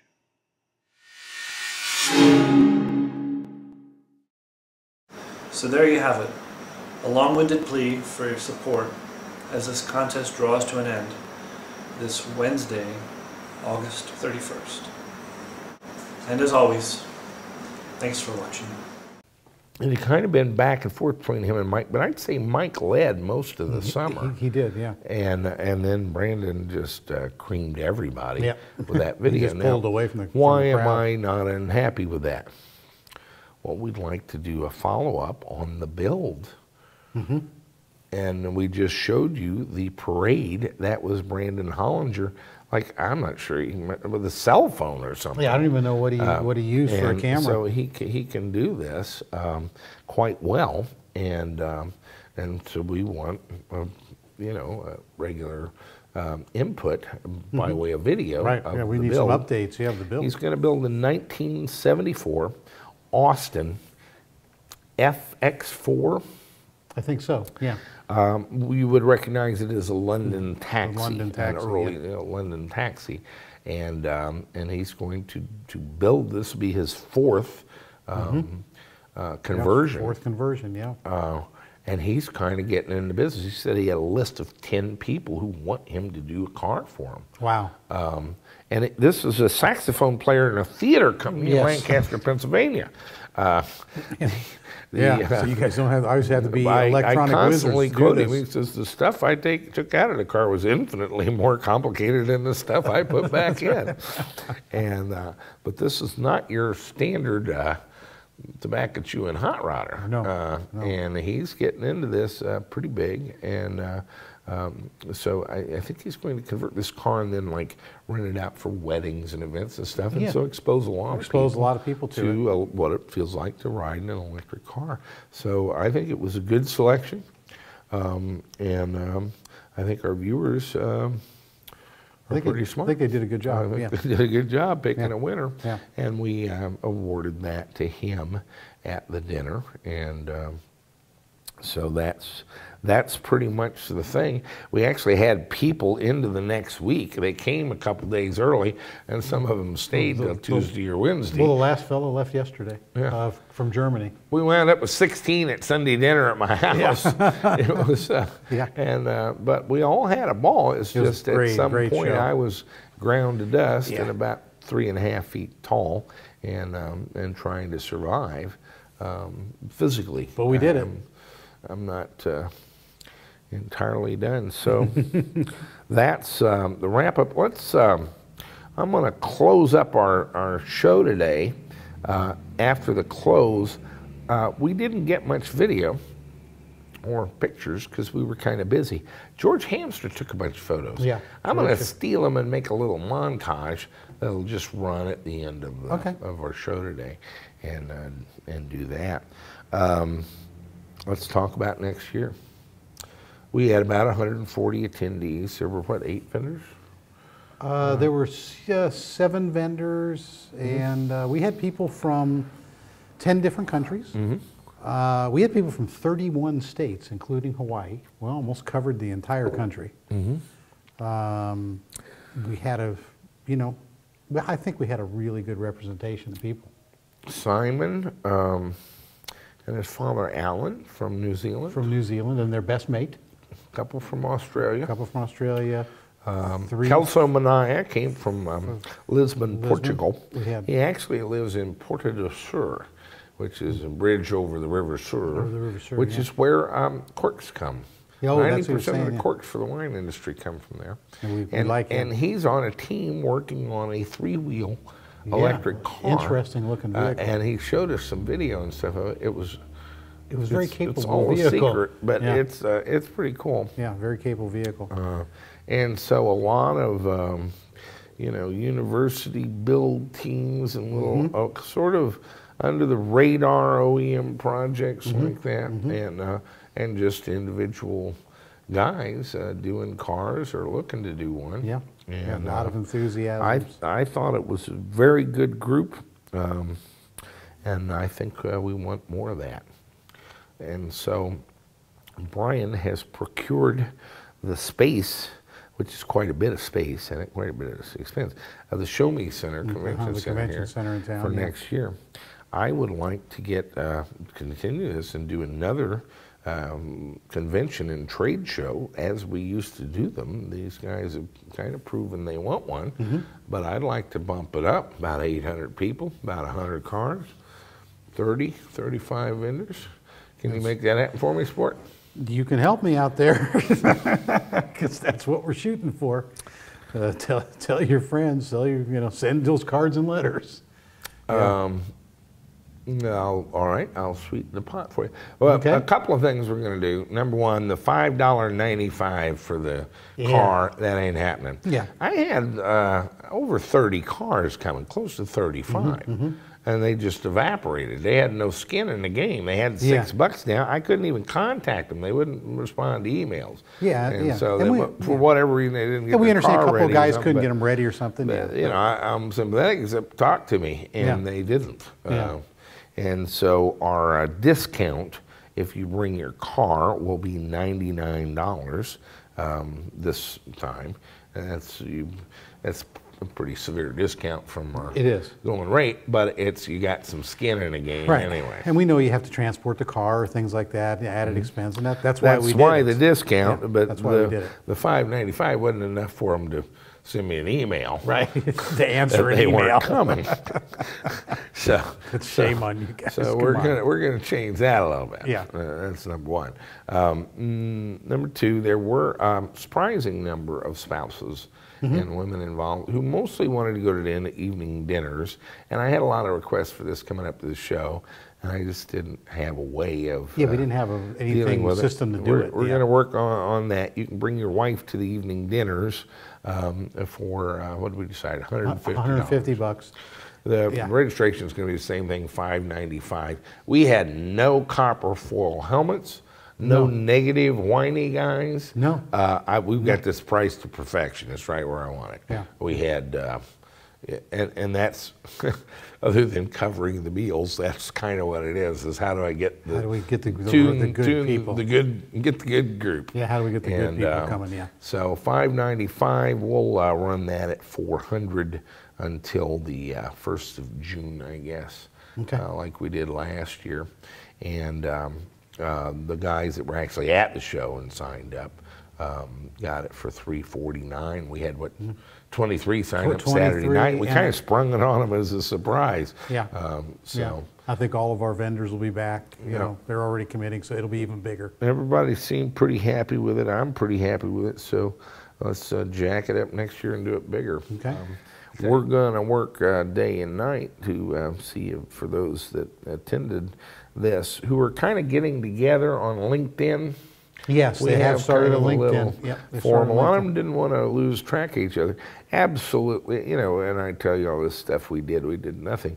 The value in these things is in meeting each other and forming those alliances and friendships and stuff that go on and on for years, and businesses come out of them. It's a bubbling Petri dish of forming material in a nascent industry that's intensely pleasurable for me to watch, but it is bubbling. It is bubbling. And, it's brewing. To watch different people come together and take off into the future is it's spectacular. It's a high. It really is. Yeah, it really is. but that fully recognize that that is the value in this. The rest of what we do is an excuse to be there. Right. Yeah. Otherwise, yeah, we need something to do. Yeah. We take care of the housekeeping, pour the coffee, and the value is very intense, high bandwidth exchange of information and sort of introduction. I put this year a guy that makes chips, who's interested in making a chip to transmit the voltage and temperature of the battery by Wi-Fi. And it's to be a tiny chip with battery maker who I suggested that they should be in the battery. Now, I don't know if any of that's going to happen, but that's the sort of combinations you look for and try to play into. Here, let me introduce you to this guy. Yeah. You don't really care about my opinion about it. Here's a guy that actually knows something about that. Yeah. And so that works pretty good. So that's the value in such thing, and I hope I'd like to see about 800 people here next year. And let's blow the top off of this thing, and we'll come up with some other set pieces to make it fun and exciting. But some of it's working. You kind of make the event. Bring your cars. For those of you that didn't come, and we value all our viewers, but you have to understand that from now on, the world is separated into two groups for me. Those who came and I got to actually meet. Right, yeah, we got to meet all of you. And the rest of you hapless shucks who haven't come yet. Yeah, so come on down. We're happy to talk to you. You know, so that's... you kind of want to be in the former group. Yeah, that's right. And there's we were within a few days, pretty tight group, and so I think it's cool. Yeah, I do too. It was wonderful. Brain, I guess that's the show. Let me put up a bunch of George's photographs and you know, a little montage. But that's EVTV for the last day of September 2011. I'll try to do a show every week as you're accustomed to. If you'll help me. If you'll help us, that's right. Yeah. If you'll help me. Oh, if I'll help. Oh, geez. Okay. Now, I'm Jack Rickard. And I'm Brian Noto. We'll see you all next week.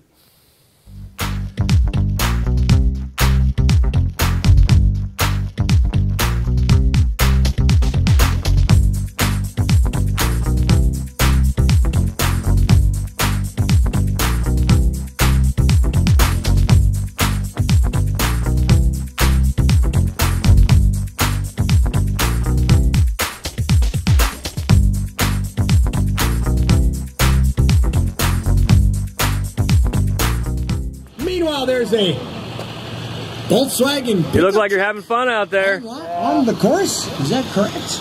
Kind of getting tough. Yes, it is. Is it? A VW pickup truck. All right. The Saturn came across the line. I've got now in a 52.5. Meanwhile, the VW pickup truck is tearing his way into the first sweep.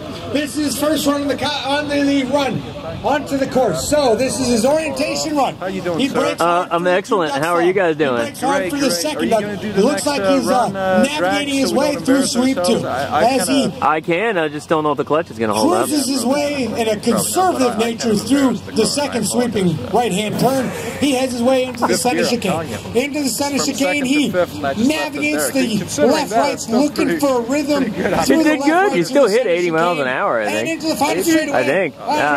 How's it feel? How's the pedal all the way to the floor? Driving the car like it's meant to be driven. That's right. A very respectable time for the Toyota Prius. Meanwhile, the Opel is on course, and it looks like he is going like a bat on a mission. And he gets through the second sweep. He's got some great confidence. He's got good momentum. He's got excellent speed as he goes through the center chicane, working his left, right. He's got excellent rhythm. Tears into that final straightaway and across the line at a 43.9. He is tearing into the 43s now. Excellent job in the Opel. Meanwhile, the Aston is on course. Are you ready, Brian? Oh yeah, I'm always ready. Have you run it yet? He's on course. No, I haven't run it. And going through section 2. Looks like he took section 1 and section 2 a little bit more conservative than the first run. As he goes into sweep 1. As he goes through that sweeper into the 2 duck slalom. He brakes hard for duck number 1. He heads in, brakes hard again for the second cone. May have broke a little too hard as he goes into that second sweeper. Could certainly carry a little more speed through there. But that's all right. He's still getting used to the course. Last time, just a little bit. Meanwhile, he goes into the center chicane. As he tears his way through the center chicane, he's working on his rhythm. The faster you go, the faster you can go. He's got to be looking ahead, goes into the final straightaway and puts the pedal down, comes across the line at a 67.5. Meanwhile, on course now, you've got your EZ3 coming into sweep 1.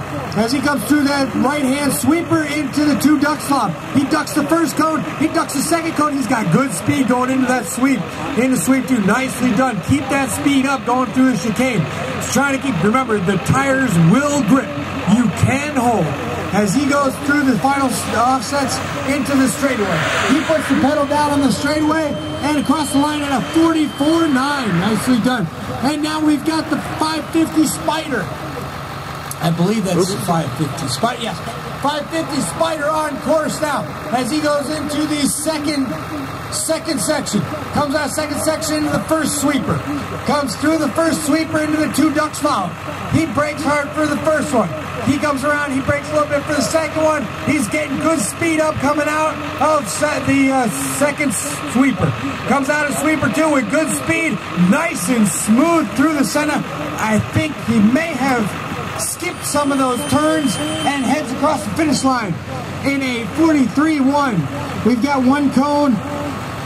Maybe he didn't skip the turns. Nope, he did. DNF. All right, but I suspect he will be much better next time. On course now is that a Subaru Forester? Number 2 comes out of that and into the second sweeper. Second sweeper comes out of second sweeper with lots of speed into the center chicane. Those last second chicane working good. Trying to keep the pedal down, trying to keep the tires from squealing. As the 904 comes across the line at 44.4. Man, that guy's been very consistent. Tremendous work on his part. Excellent driving. Meanwhile, the 911 is currently in section 2 of the course. Comes out of section 2 into sweep 1. As he tears through sweep 1, he's heading his way into the 2 duck slalom. Brakes hard for the 2 duck slalom. Oh, brakes a little too hard going into sweep 2. He's going to have to try and make up some speed there. Looks like he could have had a lot more speed into that sweep. Meanwhile, he goes into the center chicane, trying to get that rhythm into the chicane. Left, right. Getting that wheel spinning, nicely done into the final straightaway. He's got the windshield wipers going. Probably hit that by accident. With a 43.9. Excellent job on the 911. Meanwhile, the Boston, I think, 950. No. 357.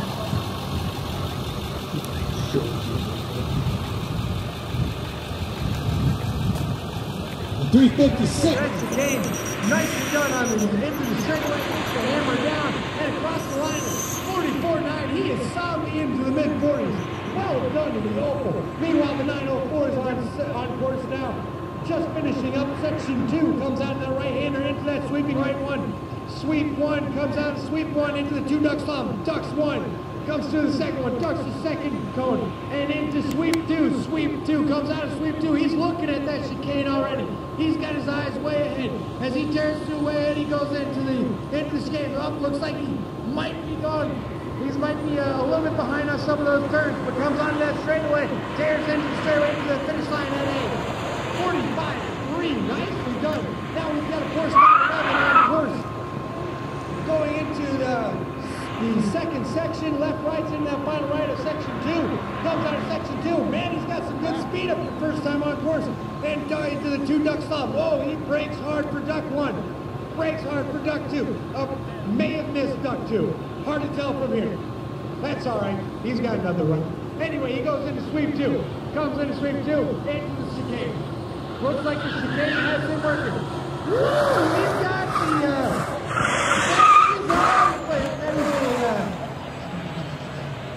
for Austin Healy, that's what that is, absolutely. All right, course 911 comes some of the two-duck slalom. Meanwhile, the absolutely adventurous couple in the Austin Healy is tearing its way through into sweep one. And the beginning looks like they've taken a little bit of a more conservative approach into the two-duck slalom. The beginning might have thrown them off just a little bit. That's all right, because they'll learn the course and they'll be able to get this whole thing through at full pedal. Comes out of sweep two into the center chicane. Looking for the center chicane, looking like they're going to try and figure out where their rhythm is as they tear their way through their chicane. Left, right, so those offset slaloms. Looks like they're going to finish that out into the final straightaway. Comes to the final straightaway, and the Aston is across the line at 59.9. Nicely done. Looks like they will be pushing into the 40s very soon. I expect they will cut 10 seconds off their time. Austin, continue forward out to the west. There you go. All right, sorry about that. The 914 is currently on course out of sweep two and into the center chicane. Tears through the center chicane. As he navigates his way through those offset slaloms, comes through the last offset slalom, hammer down, trying to get that pedal down, trying to get some electrons moving through as he moves down into the cross, into a 48.3. Nicely done in the 914. Meanwhile, the EZ3 is out there on course now. And sweep one.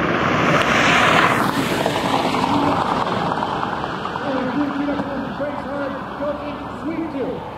Coming through sweep two, he's got good speed up out of sweep two into the center chicane. As he heads through center chicane, he gets his rhythm. Oh yeah, he's got good body roll. Looks like he's pushing that EZ3. As he comes through the EZ3 into the straight, comes across the line at a 45.5. He is deep into the... This is what that last race we just had, the 1957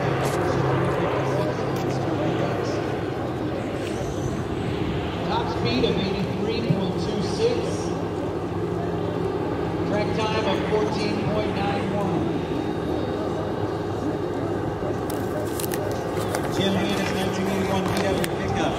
Top speed of 64.28. Track time of 19.90. I was faster, but he beat my time by like 0.1 seconds.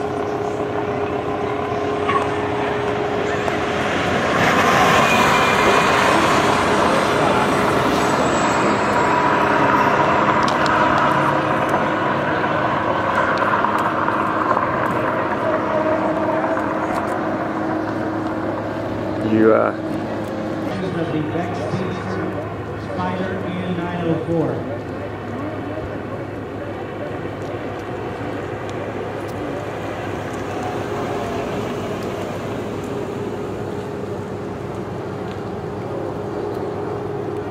First video, which we put on the internet in 2009. Now you all know what I look like.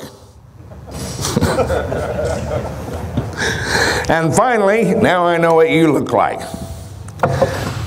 Welcome to the Electric Vehicle Conversion Convention for 2011, and I'm delighted you're all here. Nothing much has changed since the first video, 104 videos later. We still have pretty much the same thing. 2008 was a very interesting year for us in a lot of ways. Thanks to Professor John Goodenough of the University of Texas, some amazing battery cells were developed, but they were not made available to mere mortals who were not connected to the industry or universities, as best I can tell, until 2008. And early in that year, I was able to purchase some and play with them. It was sufficiently encouraging that we went on with some further experiments leading to a car. I'm not actually a car guy, but I do like batteries. And I said, Brian, get me a car, and I think this battery will drive one. I didn't even care which car. 2008 was a very interesting year in another way. We had an emerging problem which does not have a whole lot to do with green trees and clean air. And I watched in fascination as our financial system melted down, and the Secretary of the Treasury, got on TV. I don't know if you watched this. The man's hands were shaking while he announced an $800 billion bailout of our financial system, and kind of slipped in that FDIC protection would be extended to large account holders. And what he didn't tell you was that he had to be on TV that night to prevent the failure of the Bank of Wachovia, which was not going to open the next morning. And within a week, it would have taken down Wells Fargo as well. There was a run on the banks, and it wasn't you. The American public, for once, didn't panic. But all the people with large payroll accounts, $20, $30, $40 million to make their payroll, were not covered by FDIC. The rumors were flying. There had already been some failures, and people were pulling their payroll accounts out of the Bank of Wachovia. Now, the one thing you don't want to have happen as a bank is have a run on a bank exclusively limited to all the people with money. Retaining all the $25 accounts and the overdrafts. And I found the whole thing fascinating. The most fascinating part about it was to watch the subsequent year where our entire best and brightest that we have selected and sent to Washington, D.C. to represent us, fumbled around with this with a fascinating series of theories as to how it happened. Here in the heartland, we get to watch things pretty well up close. I'm sure this doesn't apply to any of you all or to any of our friends in Washington, but there's a lot of people here in the southeast Missouri that pretty much live from one paycheck to the next. And they, like you, like to have a car and a house, and even our homeless people have cell phones. The problem is the gasoline prices edged up through the spring of 2008 and into the summer to $4 a gallon in a world where people had been accustomed to a fairly hefty $2.75 already. This is only a $50 or $60 a month change. It did not change your life. But for a lot of people, that $50 or $60 bucks a month kind of put them in a very marginal situation. This same class of individual is noted for their cunning budgetary skills and some of it quite innovative.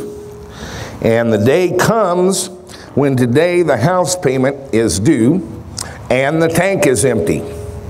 And in fact, I've got enough money to pay the house payment. But then I can't fill the tank. And I have to make this choice. Now what happens, can anybody tell me, if you don't make your house payment? Nothing. Absolutely nothing. In fact, you don't hear from anybody for 45 days. What happens if you don't fill the tank? Nope, same answer, nothing. You don't go anywhere, you don't do anything, you don't go to work. In both cases, nothing happens. In the second nothing, you're a prisoner in suburbia of your own home. You don't go to work, you don't go to choir, you don't go to anywhere. What percentage of people do you imagine picked fill the tank? Yeah, about 100%. The month goes on, the gas prices are still up, and now it's time for your house payment again. Now you've already got one you didn't make, and not much is happening there, and you still have an empty gas tank.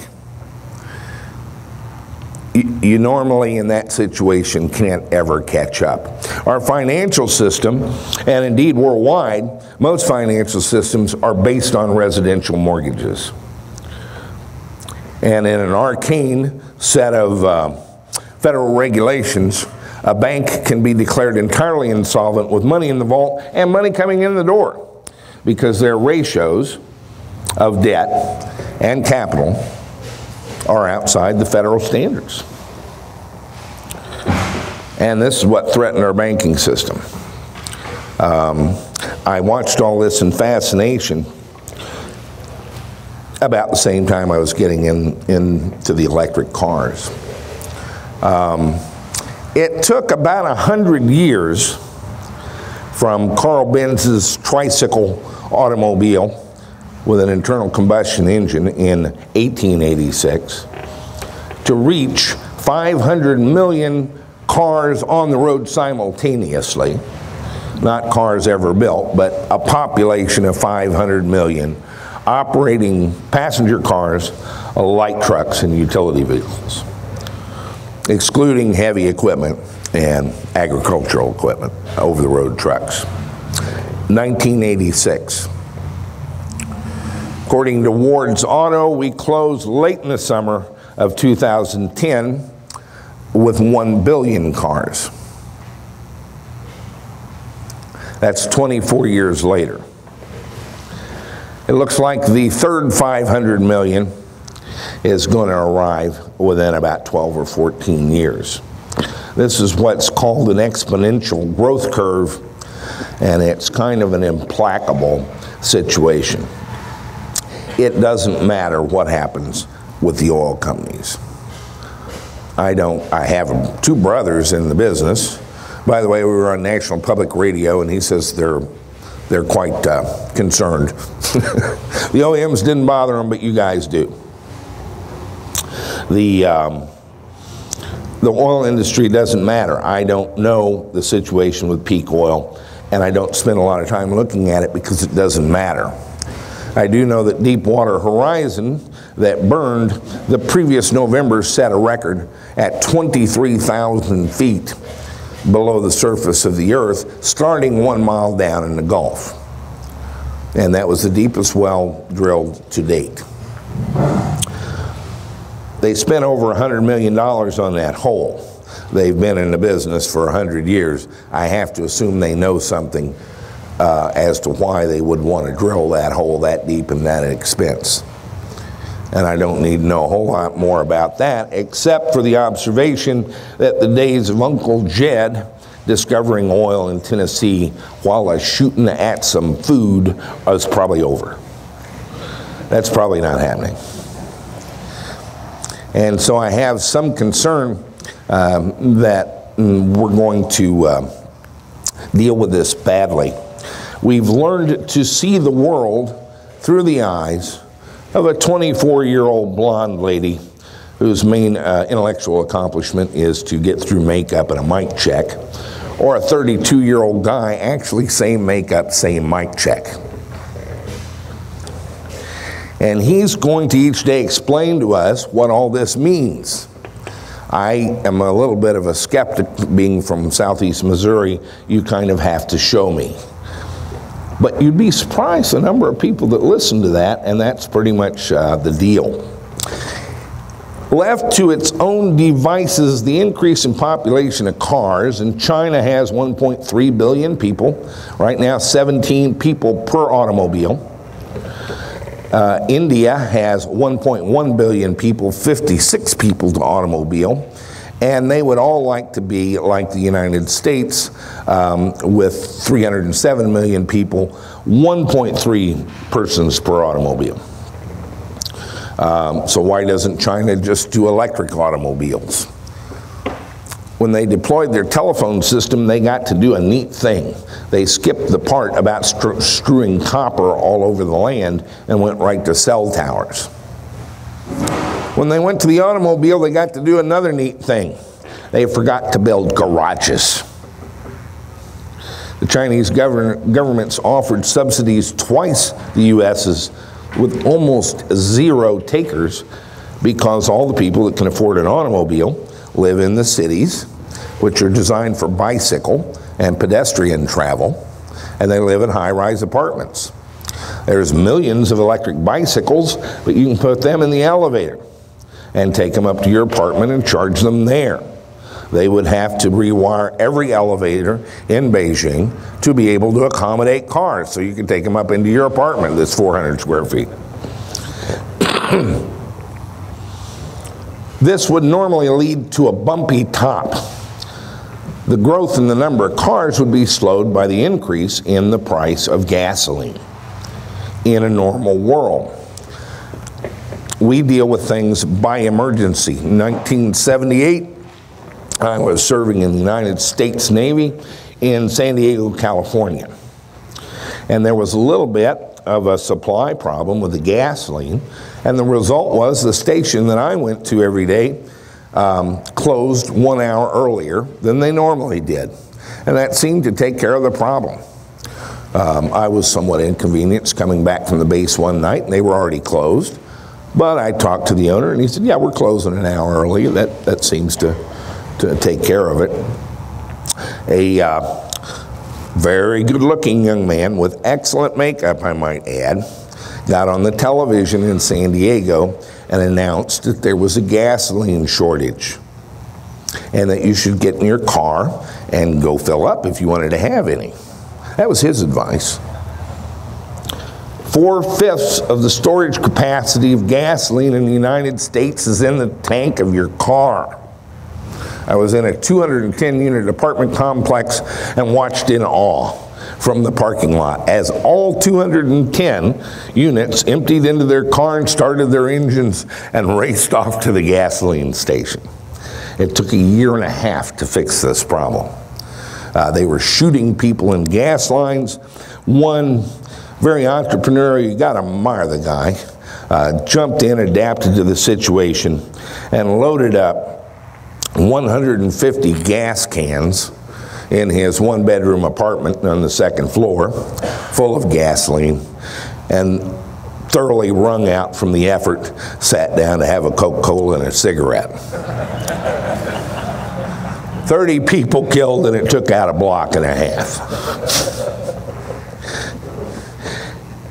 So it's not going to be left to its own devices, and our financial system is going to be, I think, under huge duress over this, what will be an increasing price of gasoline. I'm pleased to report today that after the NPR story yesterday, they dropped the price of oil to 80 bucks and you can all go home.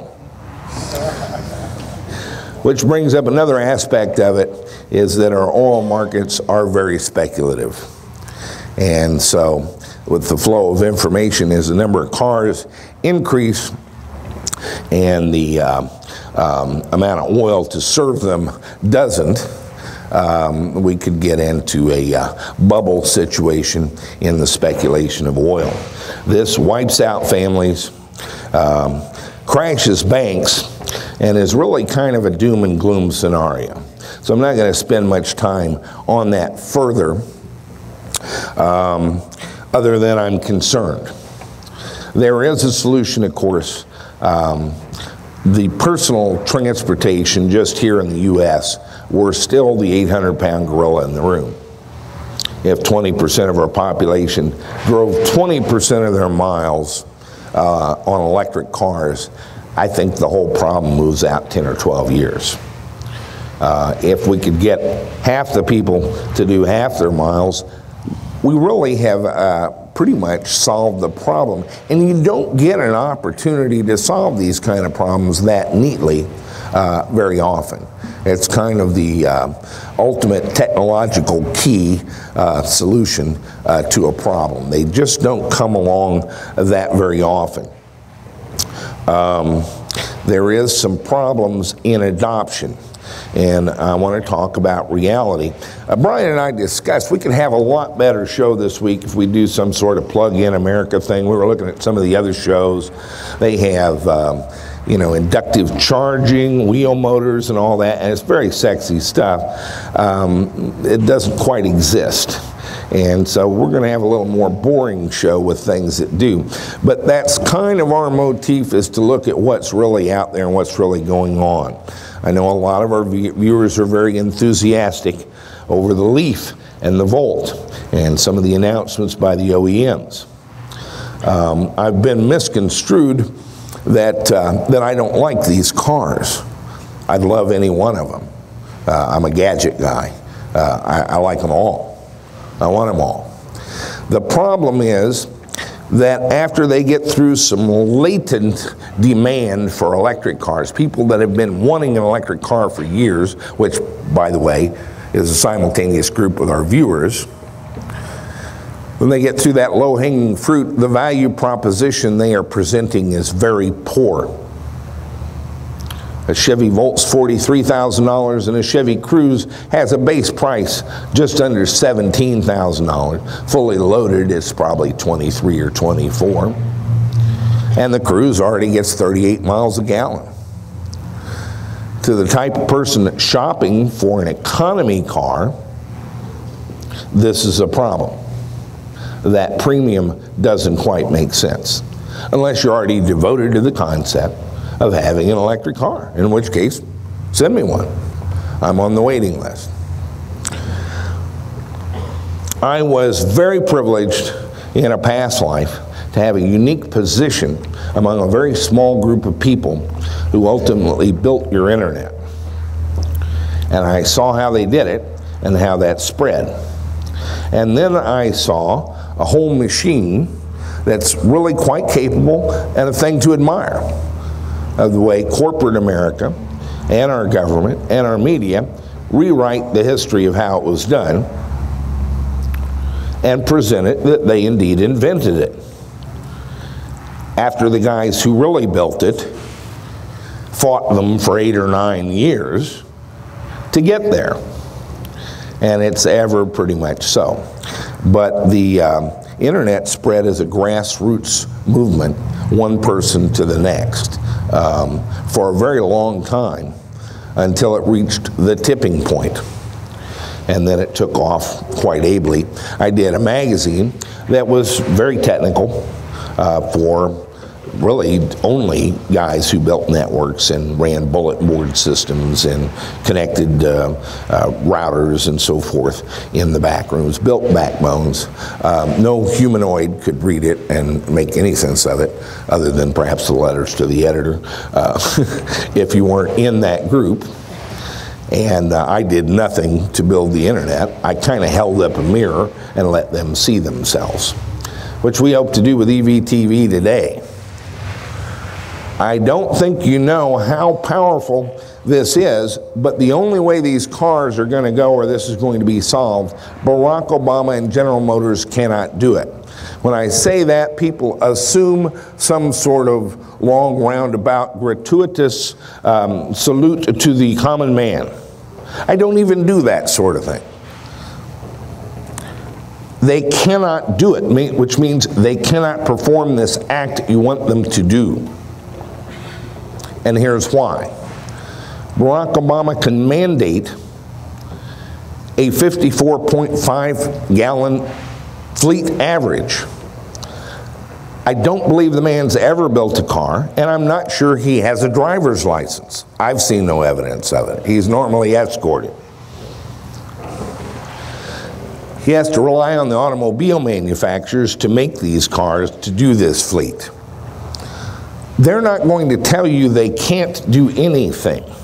It's not in their commercial interest to present an image of anything but corporate omnipotence.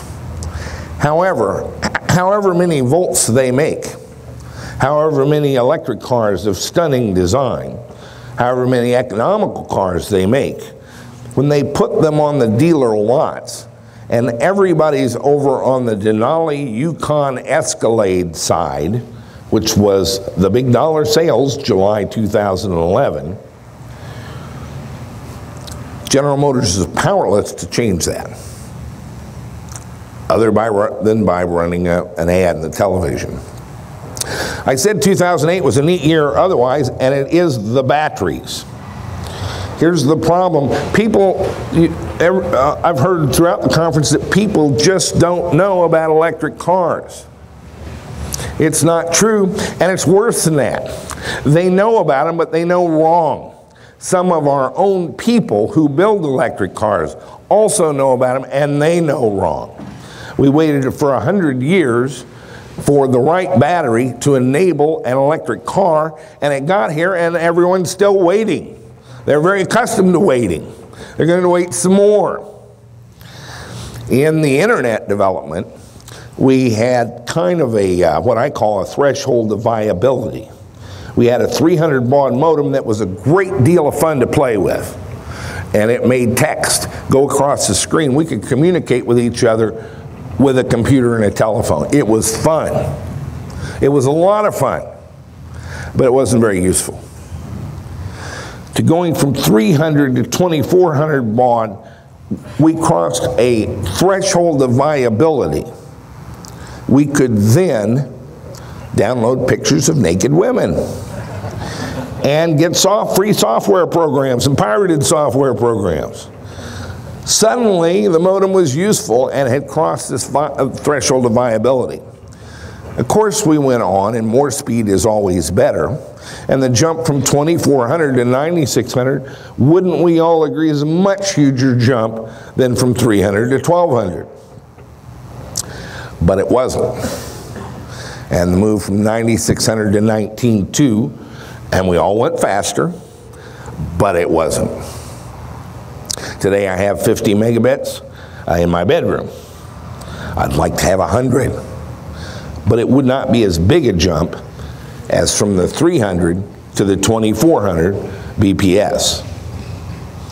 With the advent of the lithium-ion iron phosphate cell, we've taken the electric car from 30 miles range, replacing batteries every 2 years. Yes, I know they type you can get 4 years out of it. You can if you park the car, charge it every day, and don't drive it. To an automobile that will go 80 miles. And 80 miles is the range, guys. I've talked about variability of range and the whole thing. But when you unwind it all, if you properly design your car, it'll have a range that's safe for the batteries and safe for you of 80 miles. If you get more than that, you put in a lot of batteries. Kind of over what the car really wants to carry. If you get less than that, you should have saved your money and bought more batteries. Lithium-ion cells right now is an 80-mile car. That difference from 30 to 80, and to my way of thinking, a more important difference from 24 months, a consumable, to 10 years, 12 years, whatever, a capital cost of the car, is a huge sea change. It's crossed the threshold of viability. An electric car is no longer a science project or a neat thing to fool with or something I'm fascinated with and I like. Now it's a car. I can actually use it to go places. I don't have to think about it a whole lot. I don't have to adjust it. It's not like getting into the cockpit of a 747, moving 300 switches and going. I can just get in and turn the key and go. That's news.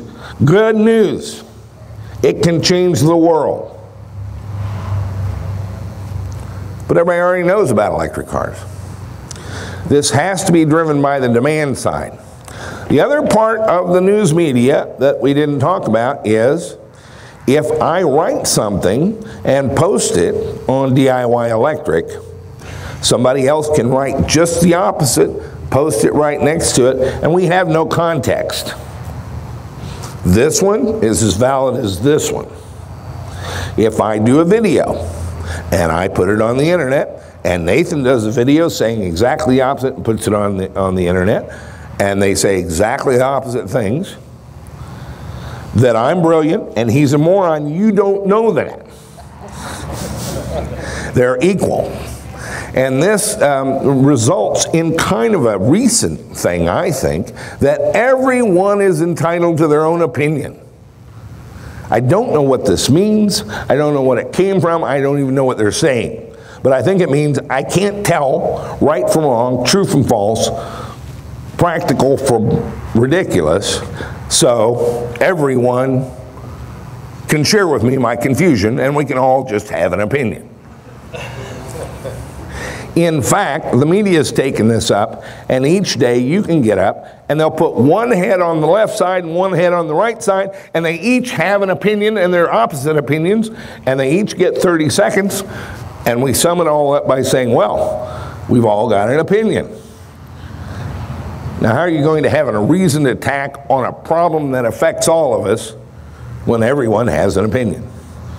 And anything you write can be cross-written, and anything you video can be cross-videoed. Let's talk about reality. If you put your butt in the seat of a car and go driving down the road 0 to 60 in 6.5 seconds, you don't get to have an opinion. That's a ride in a car.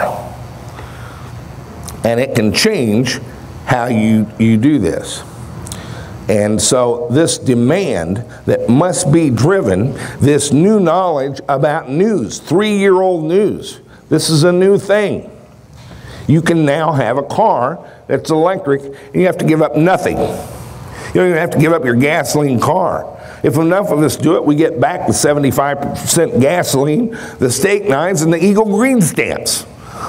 They'll even wash our windshields again.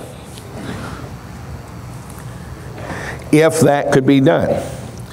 GM can't do it. When I say they can't do it, it means they can't do this. Barack Obama can't do this. This is inherently a grassroots problem. You have to show you how an electric car works. You don't tell them, you don't write it, you don't do a video. I'm powerless to change this. A video won't do this. If you show your neighbor an electric car and what you've done and give them a ride and answer their questions, they'll have to. They are quite moronic. How far will it go? How fast does it charge? Any number will do. Then take them for a ride. Now here's the hard part. They're going to go away. You just threw a rock in a pond and you do not get a feedback loop of how you have just changed the world. They go away. It's unlikely they're going to come back and say, "My God, Doug, thanks for showing me that. It's changed my whole life." People don't really work that way. In the first place, cars are very deeply, we have a deep relationship with them. They have to go away and think about this for a while. You've just sort of changed things. And then they have to decide what they want to do. If they come back and want to build an electric car, help them. But each time you show that car at a car show, giving a ride, just giving somebody a glimpse under the hood, you have moved planet Earth 4 millimeters. And if you do it enough times, it all adds up. And what I said in May of 2009, nothing's different. I know from the first trip how these changes are made, really. I was in a uniquely privileged position to get to watch this, and I did pay attention. So the power you have to change the world is so vastly beyond your cognizance that you have that I cannot effectively communicate this to you. It is enormous. And without it, we face some very serious consequences. Welcome to Electric Vehicle Conversion Convention. It's very much about do it yourself. Go in your garage and make your own car.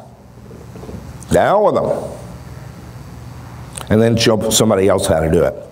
We're going to have a lot of speakers here today and a lot of speakers tomorrow, and I hope they're excellent sessions, but it's kind of a scam. That gives you a chance to, an excuse to be here, and you don't have to be awkwardly wondering what you're doing.